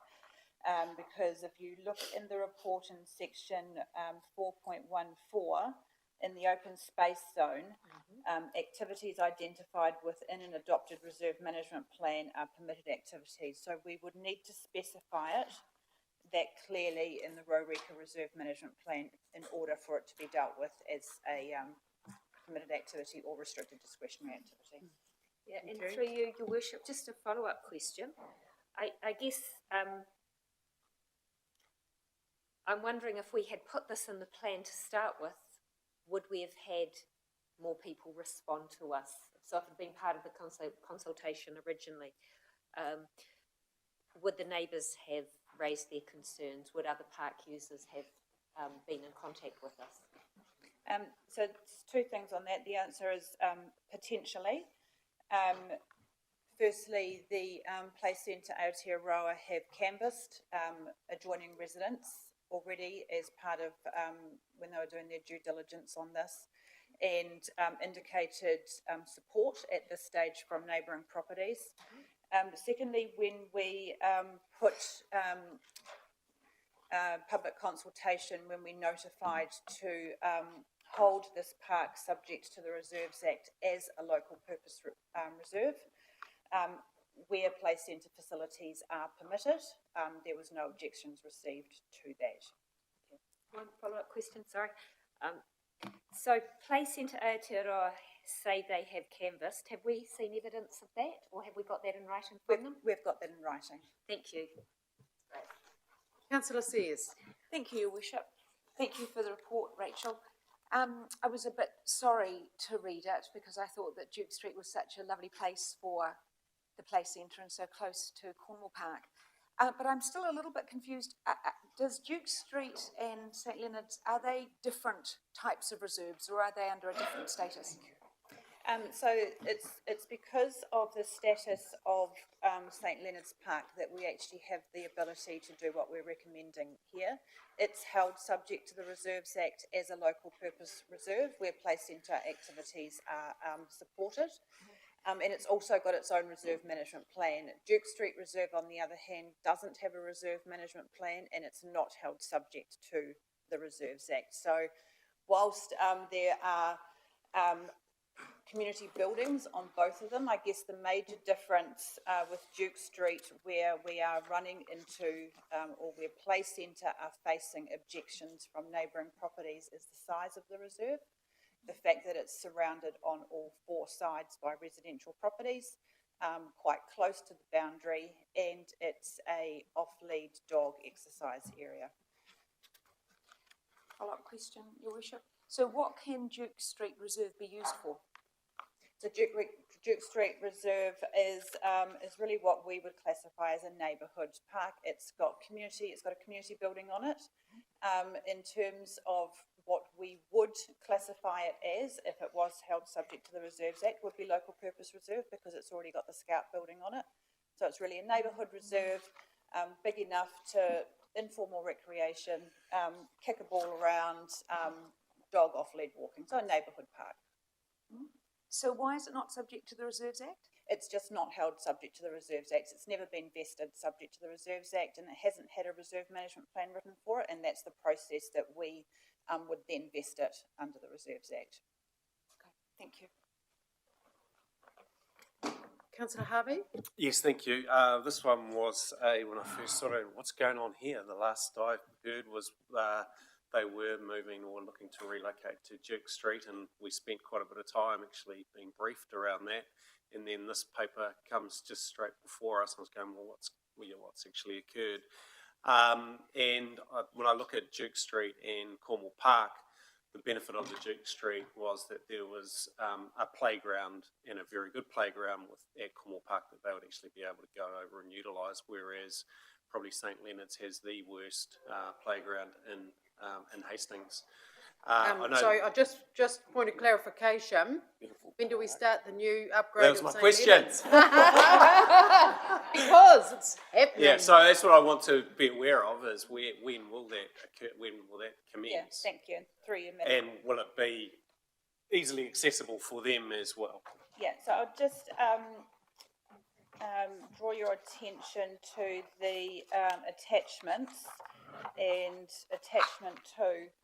So when we adopted the Rorika Reserve Management Plan, funds were included in that plan for the creation of a key urban playground in St Leonard's Park, and the location for that was in the same location where the current playground is off Southampton Street, and that included provision for a pull-off car park off Southampton Street for ease of access. What we're recommending is that we can actually incorporate both a play centre, or have the ability, subject to the community consultation, accommodate play centre alongside the new proposed key urban playground. And then we will actually then have some of the benefits that may occur from that is that we've got some form of surveillance overlooking our new playground. That is proposed to be work commencing on that in this coming financial year. So what we would propose is that when we go out to the community to see the support for amendments to the reserve management plan and the ability to put play centre here, we would combine that with the proposed playground that's going on the site as well. Thank you. And just one further one. the road is probably also one of the busiest roads in Hastings, and just that we have, you know, making traffic management plans or whatever around considerations for that, the change in use. Yeah, thank you. Thank you, Worship. And my question relates to Councillor Harvey. Rachel, are you confident they understand the traffic volumes in Southampton Street outside that location? So if you again look at attachment 2, there's a proposed pull-off car park, and so the car park will actually be integrated onto the park, so there won't be any requirement for parking on Southampton Street and getting kids out of the car. Yeah, no, it's the in and out actually off Southampton Street. You know, early morning through till 9 o'clock. That's just a major thoroughfare, and it's chocker. We had so prior to, through you, Madam Chair, again. So prior to including that in the action plan of the existing Orca Reserve Management Plan, that car park layout has been approved by our traffic engineers. It's Okay. it's a drive in and out car park. Okay, thank you. Councillor Redstone? Thank you. Just thinking ahead into the future, I know there's a small group using Play Centre at the present time. Would we require the building to be relocatable in case of future risk of having to buy it or have it end up on a property that we don't actually want it on? Question, Councillor Redstone. We can potentially, through you, Madam Chair, we can potentially look at that. Thank you. Councillor Travis? I did move these recommendations. As it happens, Councillor Watkins and I attended a consultation in the Duke Street Reserve, which was attended by, I would think, almost all of the residents whose properties surround that park. It turns out that, you know, when we have gone in our drive-bys and what have you, we may have seen that as a relatively unloved piece of turf. It turns out that in central Hastings, it is the only off-leash dog area in the whole area. So it turns out that there are people who are absolutely passionate about that park, and one of their biggest fears was that the proximity of the play centre and the fact that they have off-leash dogs would present a difficulty. There would then be complaints, children could potentially be harmed, and then they would lose their access to the only off-leash dog area in the whole city. As well as that, it turns out that many of the people who surround that park have actually bought their properties because their views are unhindered. And because it's such a small park, any placement of an additional building on that park would have meant it was basically right outside their front doors and front windows. And so the response from the neighbourhood was extremely negative. Thank you, Councillor Travis, for doing your good elected councillor work. Yeah, talking to the community. That's what we love to hear. Okay, so we have a mover, Councillor Travis, and a seconder, Councillor Dixon. Any further questions or comments? I'll put those recommendations. All those in favour, please say aye. Any against? Thank you, that's carried. Thank you very much, Rachel. I know this has been an enormous ongoing piece of work and looks like a wonderful outcome for everybody. Moving on now to item number 9.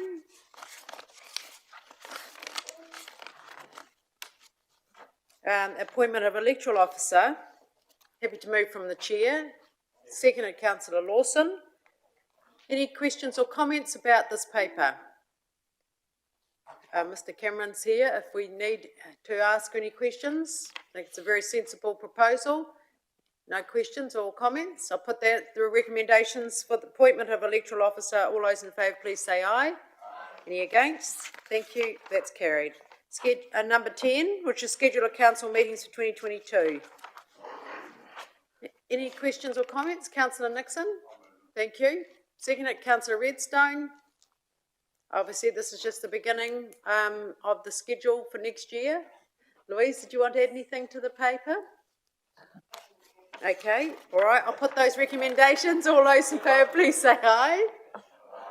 Well done, great work. Those against? That's carried, thank you. Item number 12, and this is Heater House and background information. So sorry. Schedule of meeting changes, yes. Councillor Watkins moved, Councillor Lawson second. Any questions on the change of these meeting times? No, I'll put those. Oh, sorry, Owen? I've got a comment. Yes? Yep. Thank you, Your Worship. We have talked about reversing the order of planning and bylaws meetings with Hiratonga Te Kautanoa meetings. I know we've got a workshop coming up in the next week or so, but in the new year, can we reverse the order of those two meetings? Because a lot of the material we discuss at planning and bylaws really should be discussed with Hiratonga Te Kautanoa beforehand.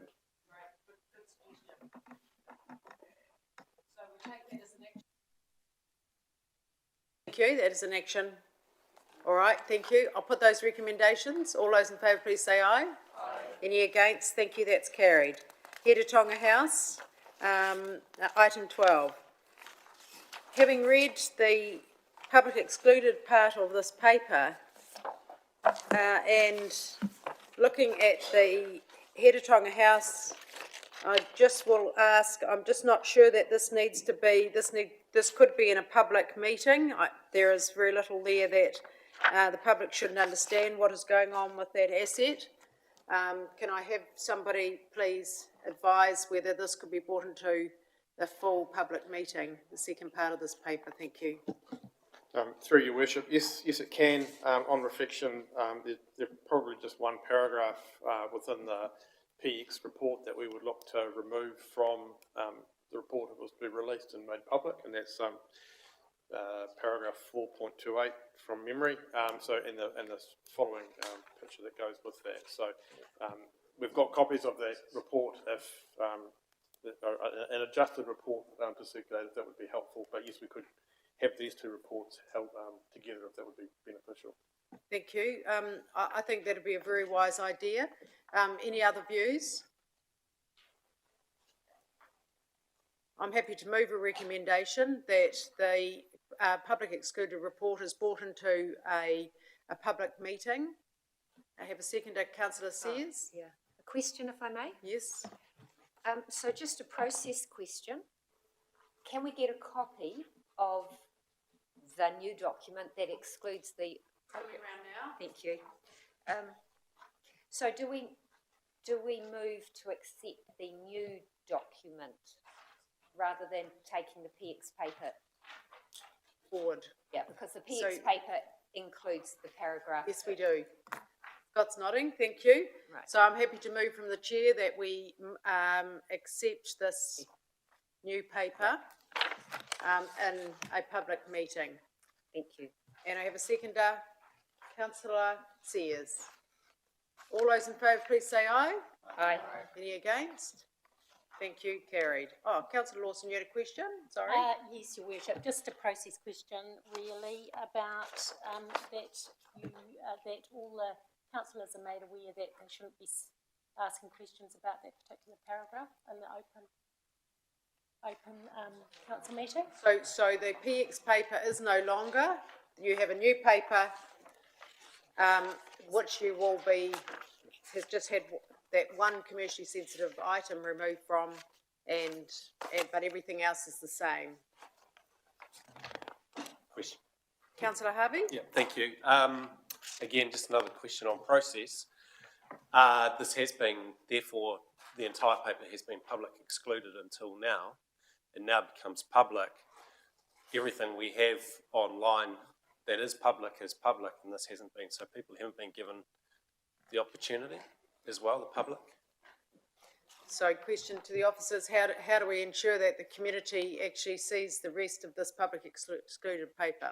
Well, yeah, sort of prior to us sort of making a decision, because I assume part of democracy is that people do have the opportunity to read whatever we are going to be deciding upon, and therefore they can have conversations with us to air their views, and they can't do that in this instance. So today is the paper for the Heretatonga House is a direction. It isn't a decision, it is a direction. So it is about, you know, what is going on at Heretatonga House. It is about where we currently house our people. It's about what the future could look like for Heretatonga House, but it isn't actually. Oh, yes, it is. That's why we want it in public. Just in response to that question from Councillor Harvey, I guess any report that's presented to council at a council meeting that is public excluded, it is a recommendation of officers at that time that that report be held and discussed in a public excluded session. So it's always your decision as to whether that report is taken out of public excluded and held and discussed in public at any time anyway. So it's only ever an officer's recommendation till this point in time as to whether it is public excluded or not.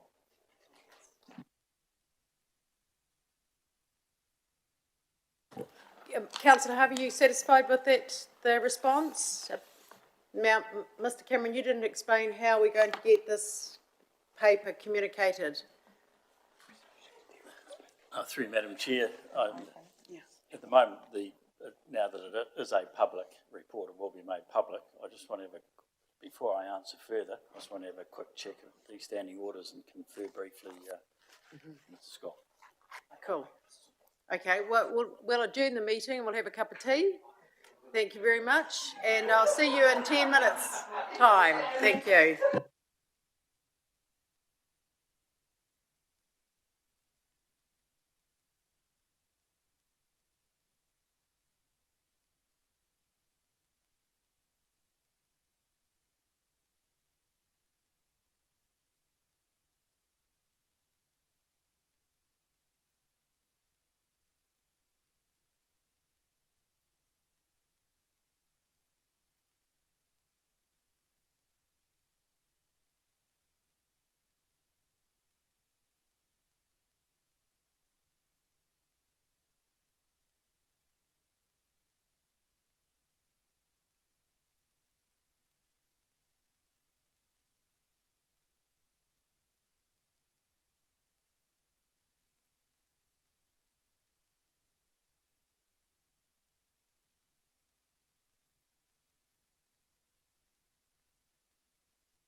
All right. How are we going, Lynn? Kia ora koutou katoa. Resuming our meeting. Item number 12, which is Heretaunga House. And this paper is led by Ms Dallin. And if you'd like to introduce the paper with the background information and incorporating the information that we've brought through from PX. Thank you, through your worship and councillors. So yeah, just a bit of a step through the two reports that you've received. So obviously, as you know, in July last year, we received a peer review seismic assessment of Heretaunga House that deemed it to be earthquake prone. That followed a process which dated back to 2019 when council considered selling Heretaunga House, and at that point decided not to, but to retain it and go forward and do some more development works, upgrade elements of it. With that, we acknowledged that we had sort of a constraint around expertise within the organisation around managing commercial tenancies. So we brought in Frank Spencer from Logan Stone to help us develop a plan to manage those commercial tenancies moving forward. Part of that was to do a detailed seismic assessment of Heretaunga House. WSP did that work, did the initial work for us. That came in with a seismic assessment of less than 34%.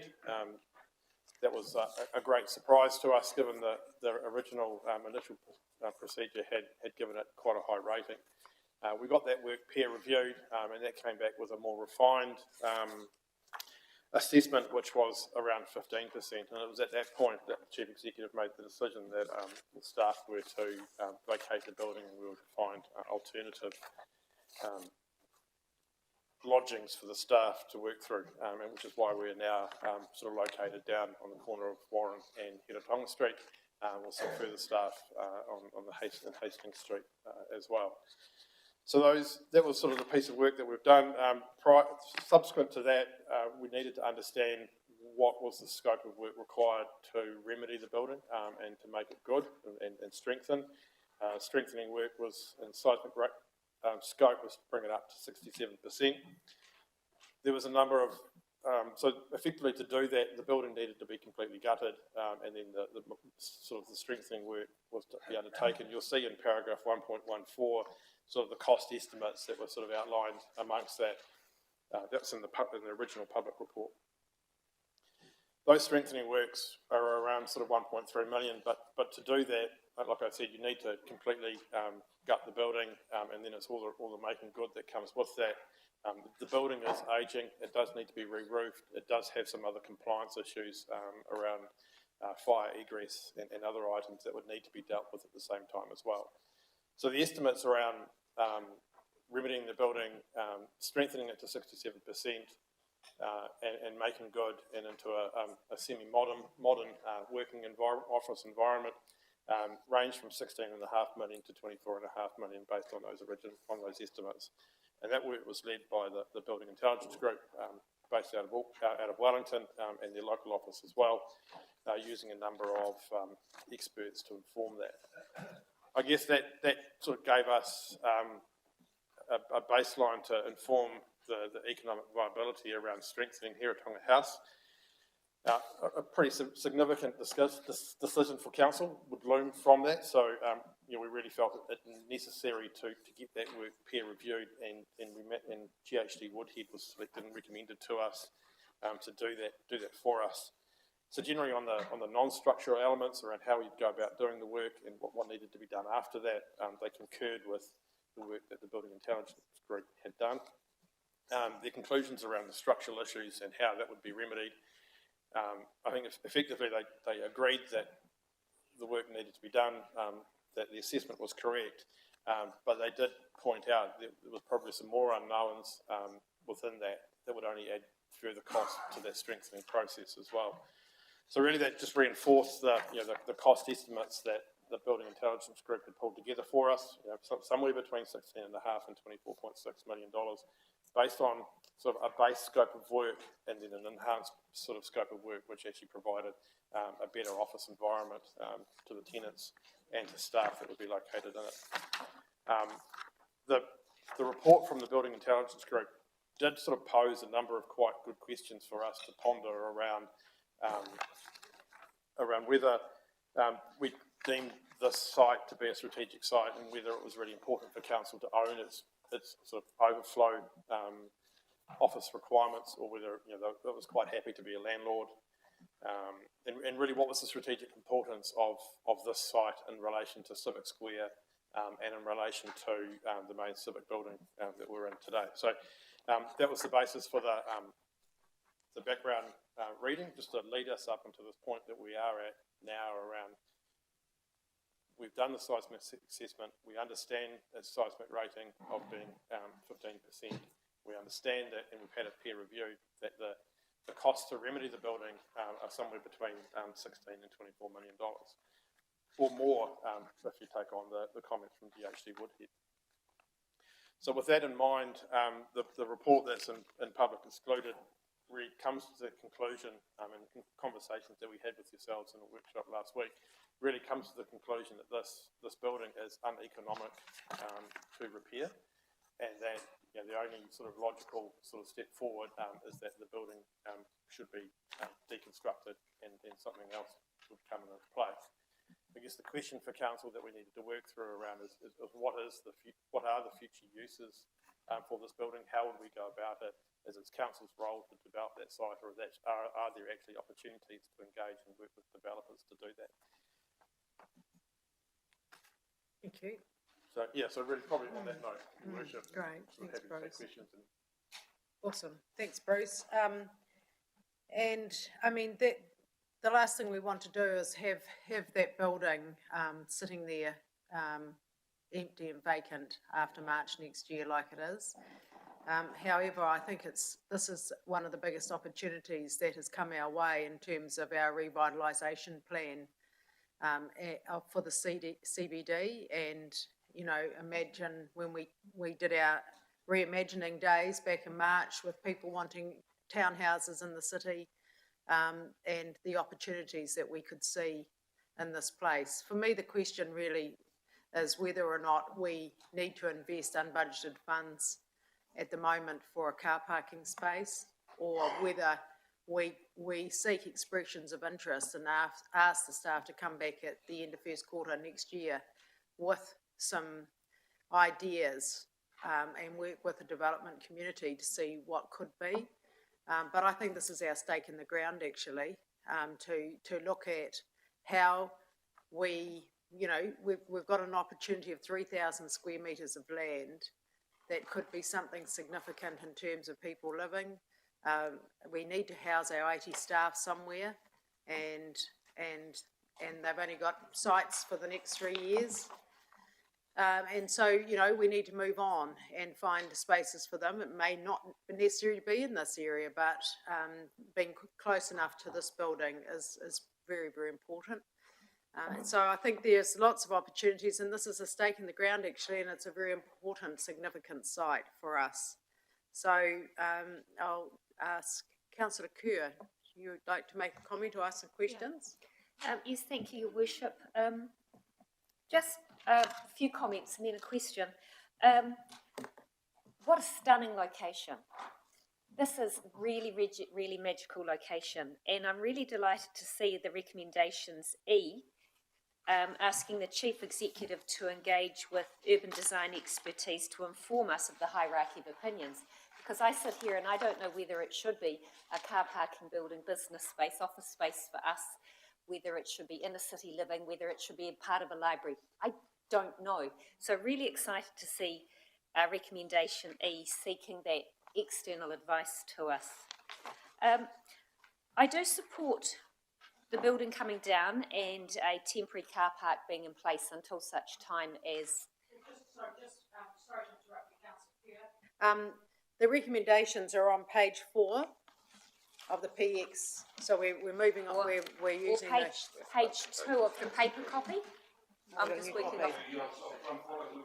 Oh, sorry. Page 2 of the paper copy. Oh, we've got a new copy. Thank you. Everyone So- quite clear? Sorry, Tam. Going back to the recommendations, Yes. I think recommendation A should be changed to receive both reports because that will tie them both in together. Really support recommendation E, looking at a hierarchy of opportunities of what it could be. Yes. I do support the building coming down because the sooner it's down, the sooner we'll be able to move on to getting a new one. But I'm really concerned about it becoming a car park and then as a default position, we just go, it's too hard. We'll just leave it as a car park. So I'm wondering what protections are there for me to answer these concerns around putting some time limits on, challenging ourselves to meet some time limits so it doesn't just become a gravel car park or even a sealed car park and just stay put. Thank you, Chief. Well, mate, the obvious question, that's entirely up to you. So I think, recommendation E, Deputy Mayor, that you referred to, I'm quite clear that that will require us to come back to Council with urban design options. The conversations that guide us as the strategy that you've set for the CBD, where we know the range of outcomes that you're looking for. Inner city living, we know that we've got to deal with the 1,200 square metres of space that we have temporarily with 100 odd staff in other locations around the city. So those are, you'll see, and we've got parking pinch points. So the idea is to work with an urban designer and to bring back choices for you as councillors around what those options look like across those different hierarchy of outcomes. But so could we add to recommendation E the end of first quarter next year? You certainly could. Okay, that's a fair and reasonable time frame. Yep. Thank you. Okay, Councillor Redstone. Thank you, Your Worship. I'm just cognizant of the fact we've just been talking about COVID and about how things are being delayed and how we're not going to open Splash Planet. So I'm thinking, do we need the extra car parking at this point? Or at this point in time, would it be better to just go with a hybrid of option 2, 5.2, which is seek expressions of interest, and E, to discuss what our options are, because I'm thinking that we could save $1.3 million unbudgeted funds by letting a developer do the work for us once we've decided what it is we want them to do. Councillor Redstone. So through Your Worship, so I guess the cost of bringing the building down will be a cost that we will bear at some point in time, whether it's now and actually doing the work ourselves, or it's a cost that the developer will factor in to their development they do in the future. And so ultimately it'll be a cost that we will bear at some point. I think to your other point around timing, if the building does come down now and is deconstructed and we utilise the space as a car park, even with best endeavours, and we have a report back to you end of first quarter or somewhat later than that next year, then it's still going to be quite some time as the developer works through an expression of interest process, as we do more formal RFPs, through detailed design, building consent and construction, that we actually have something coming out of the ground. So there is quite a bit of time that site could be utilised for at least a car park rather than nothing at the moment. So that, which would be to Megan Peacock calls in the room now. So I know she would vouch for the added benefit that would have for the likes of Toi Toi as well.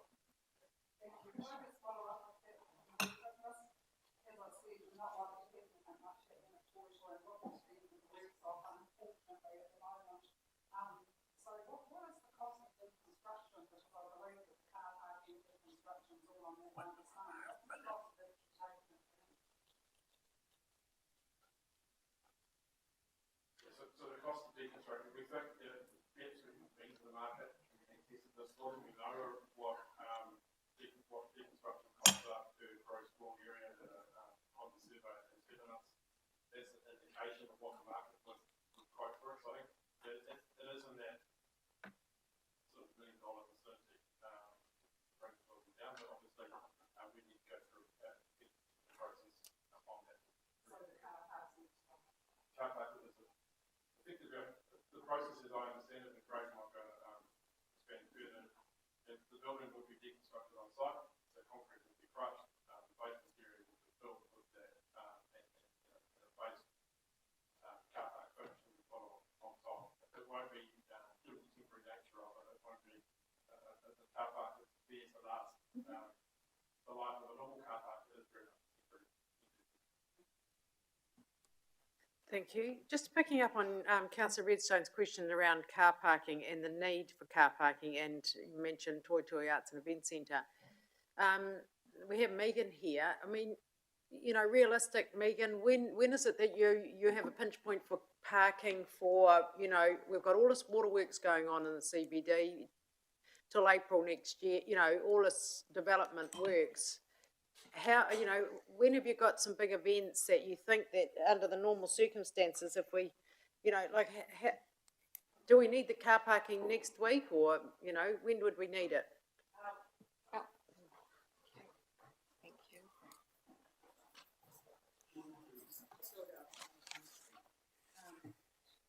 Our first conference is booked for the second week in May. So almost 5 days after we open the municipal building. So the pinch point for us is the opening of the municipal, because that allows us to be a world-class conferencing facility that needs parking. Oh, okay. Well, that's very helpful for everyone to understand. Councillor Sears? Thank you, Your Worship. First, just to briefly comment on C, how nice it is to see almost in all the papers that come through, there's the reference to sustainable practice or whatever it is. So just a thank you to all the officers. I know how much they're working to pick up what we're trying to achieve in Eco District. But I think it's sort of been answered, Bruce. I'm just thinking that D and E really aren't mutually exclusive, because even though we could approve the funds for demolition and a car park, if you're also working with E and the possibility of something, we know that repurposed building where appropriate is can be hugely environmentally advantageous. Not always, but sometimes, reusing shells and bits and pieces, so that if we're looking at the opportunities alongside the demolition, we don't necessarily put it all down to find that a developer says, actually, I could have used half of it. So I'm quite happy with it, as long as D and E are being looked at together to ensure we're not missing an opportunity around sustainable rebuild. Thank you. Councillor Lawson? Thank you, Your Worship. Look, I'm just sort of trying to work out in my own head here. I can see that there's two options, that either it's left as is in the meantime and we explore future opportunities, or we remove it, put a car park in, and still look at those future opportunities. So for me, I'd just like to know in terms of timing, I'm assuming that we will start immediately looking at future opportunities. But I'm just thinking about, in terms of deconstructing the building, what sort of time frame would that take? Is there an availability of people to do that now, or are we actually going to come back in February and it's still not done anyway? So I just want that clarified. Thank you. So through you, Worship. So it will, once the process starts, it will take a couple of months at least for that to take place, or a longer period than that. But I think that the key thing around availability of contractors, we haven't tested the market. We know there are suitably qualified contractors available to do the work. But I think the key thing with, like, a lot of our contractors these days, it's the sooner you get in the queue with them, the sooner you're able to get that work done. So I think, yeah, having a decision, being able to go to the market, securing the contractor, even though they may not be able to do it straight away, at least we're in the queue to get the work done, which we can't do unless we have this decision. Thank you. So just a question from me. I mean, my concern is, yes, we know we need car parking, and it could potentially on the southern side be a building there on that site. My question really is, if we put in, what is it, maybe, Craig, $200,000, you wouldn't get much less than that, maybe $300,000 to put a car parking in there? Not that I'm a QS or a roading engineer. As my husband said, I think that you think you know everything, but no, I don't. But But my concern is if it's $200,000 or $300,000 and we put that in there, and this time next year a developer comes back to us, we like the look of what they're offering, it meets with our CBD strategy, and we've put this car parking in there, we've spent $200,000 or $300,000, and now we're going to build on it. So I mean, this is just the consideration for us to be, you know, is this the best thing to do? Through you, Your Worship, very good question. I think the cold hard reality of timeframes and tendering and the time to do the work, and the commitment the Chief Executive has given around when an urban desire report he thinks could be achievable, which is extremely tight. There is no way the deconstruction would have been anywhere finished by that. So if you get reports back that says what you could do with this site, you wouldn't even have started building a car park by March, would be my professional advice to you at that point. So therefore, you would have a decision to, if you were to proceed with pulling the building down, and obviously that's one of your deliberations, you would still be pulling this building down once you know what you want to do with it. So, yeah, I think you do have choices which way you want to go on this. What I am hearing, I think I'm hearing though, is either way, apart from maybe Sophie's comment around is there parts of the building that could be saved for the future use. Probably might make the building more expensive and less sustainable moving forward. So if you're worrying about over-investing in the car park, I think you'll know enough before you build the car park to be able to park that decision line in the front. I'll stay here, Sean. Thank you, that's very helpful. Councillor Barber? Yeah, just building on that, have we thought about just putting a park without the cars?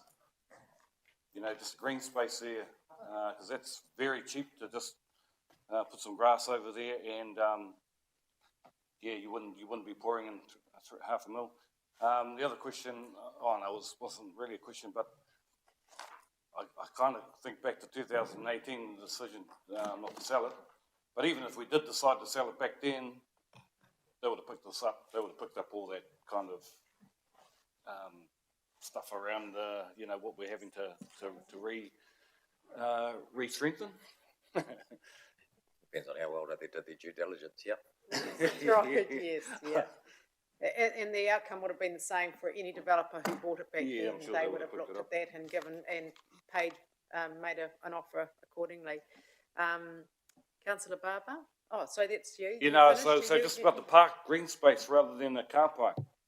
Yes. That would be totally your call. And if you had a plan that was looking like exciting that you could action, I'd be strongly officers' suggestion to you wouldn't be to do a flash high level asphalted car park.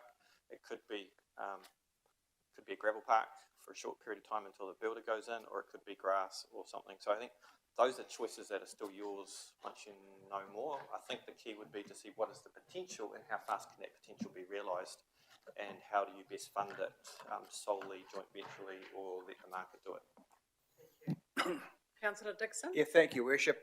I agree with the recommendations as they're written. I like the idea of having a temporary car park. Once the site is cleared, you'll be able to see this expanse of the site. Car parking will solve a problem in the short term, and it gives a long-term vision for any new person that comes down with a design to work out what they've got to build, where to build it. I don't like the idea of grass at the moment, because I think car parking is an urgent type thing that we need around the CBD. I'll move the recommendations as written with I received both reports. And also, end of first quarter, do you think that's realistic? Second quarter? Yeah, We put a time frame in there. Yeah, look, I think we'll hold some tension around the end of the first quarter, because I don't think we're starting with a blank piece of paper here. You know, we've done you've seen some previous concepts. We know what the outcome. It's not like we're having to dream up what the outcomes are for the CBD, and it's probably just the availability of our urban designers here, Bruce, that we probably just need to reality sort of check, because I don't think there's a lot of work for us to commission the urban design around what the outcomes are that we have, that that you've set. Okay, so we'll put that in there, and you work around the availability of people. We'll report back if it's a problem. Okay, great. So that's the addition to E. Councillor Dixon, end of first quarter next year, and report back to council on progress.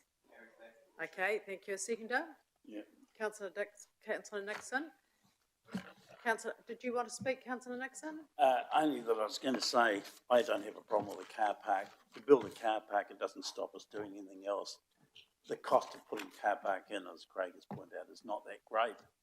And we have had many discussions around council about the need for car parking, particularly to support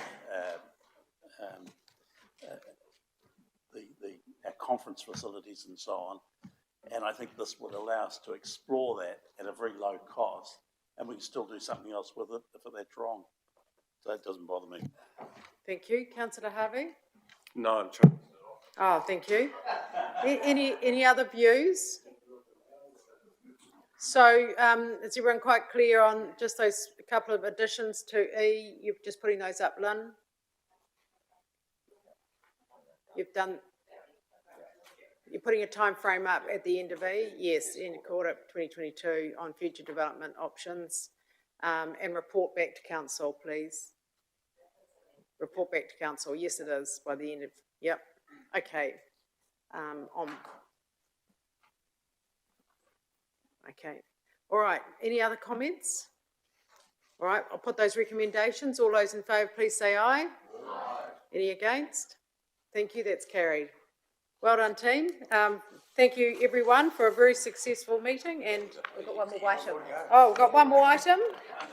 Happy to move from that we go into public excluded for this one item.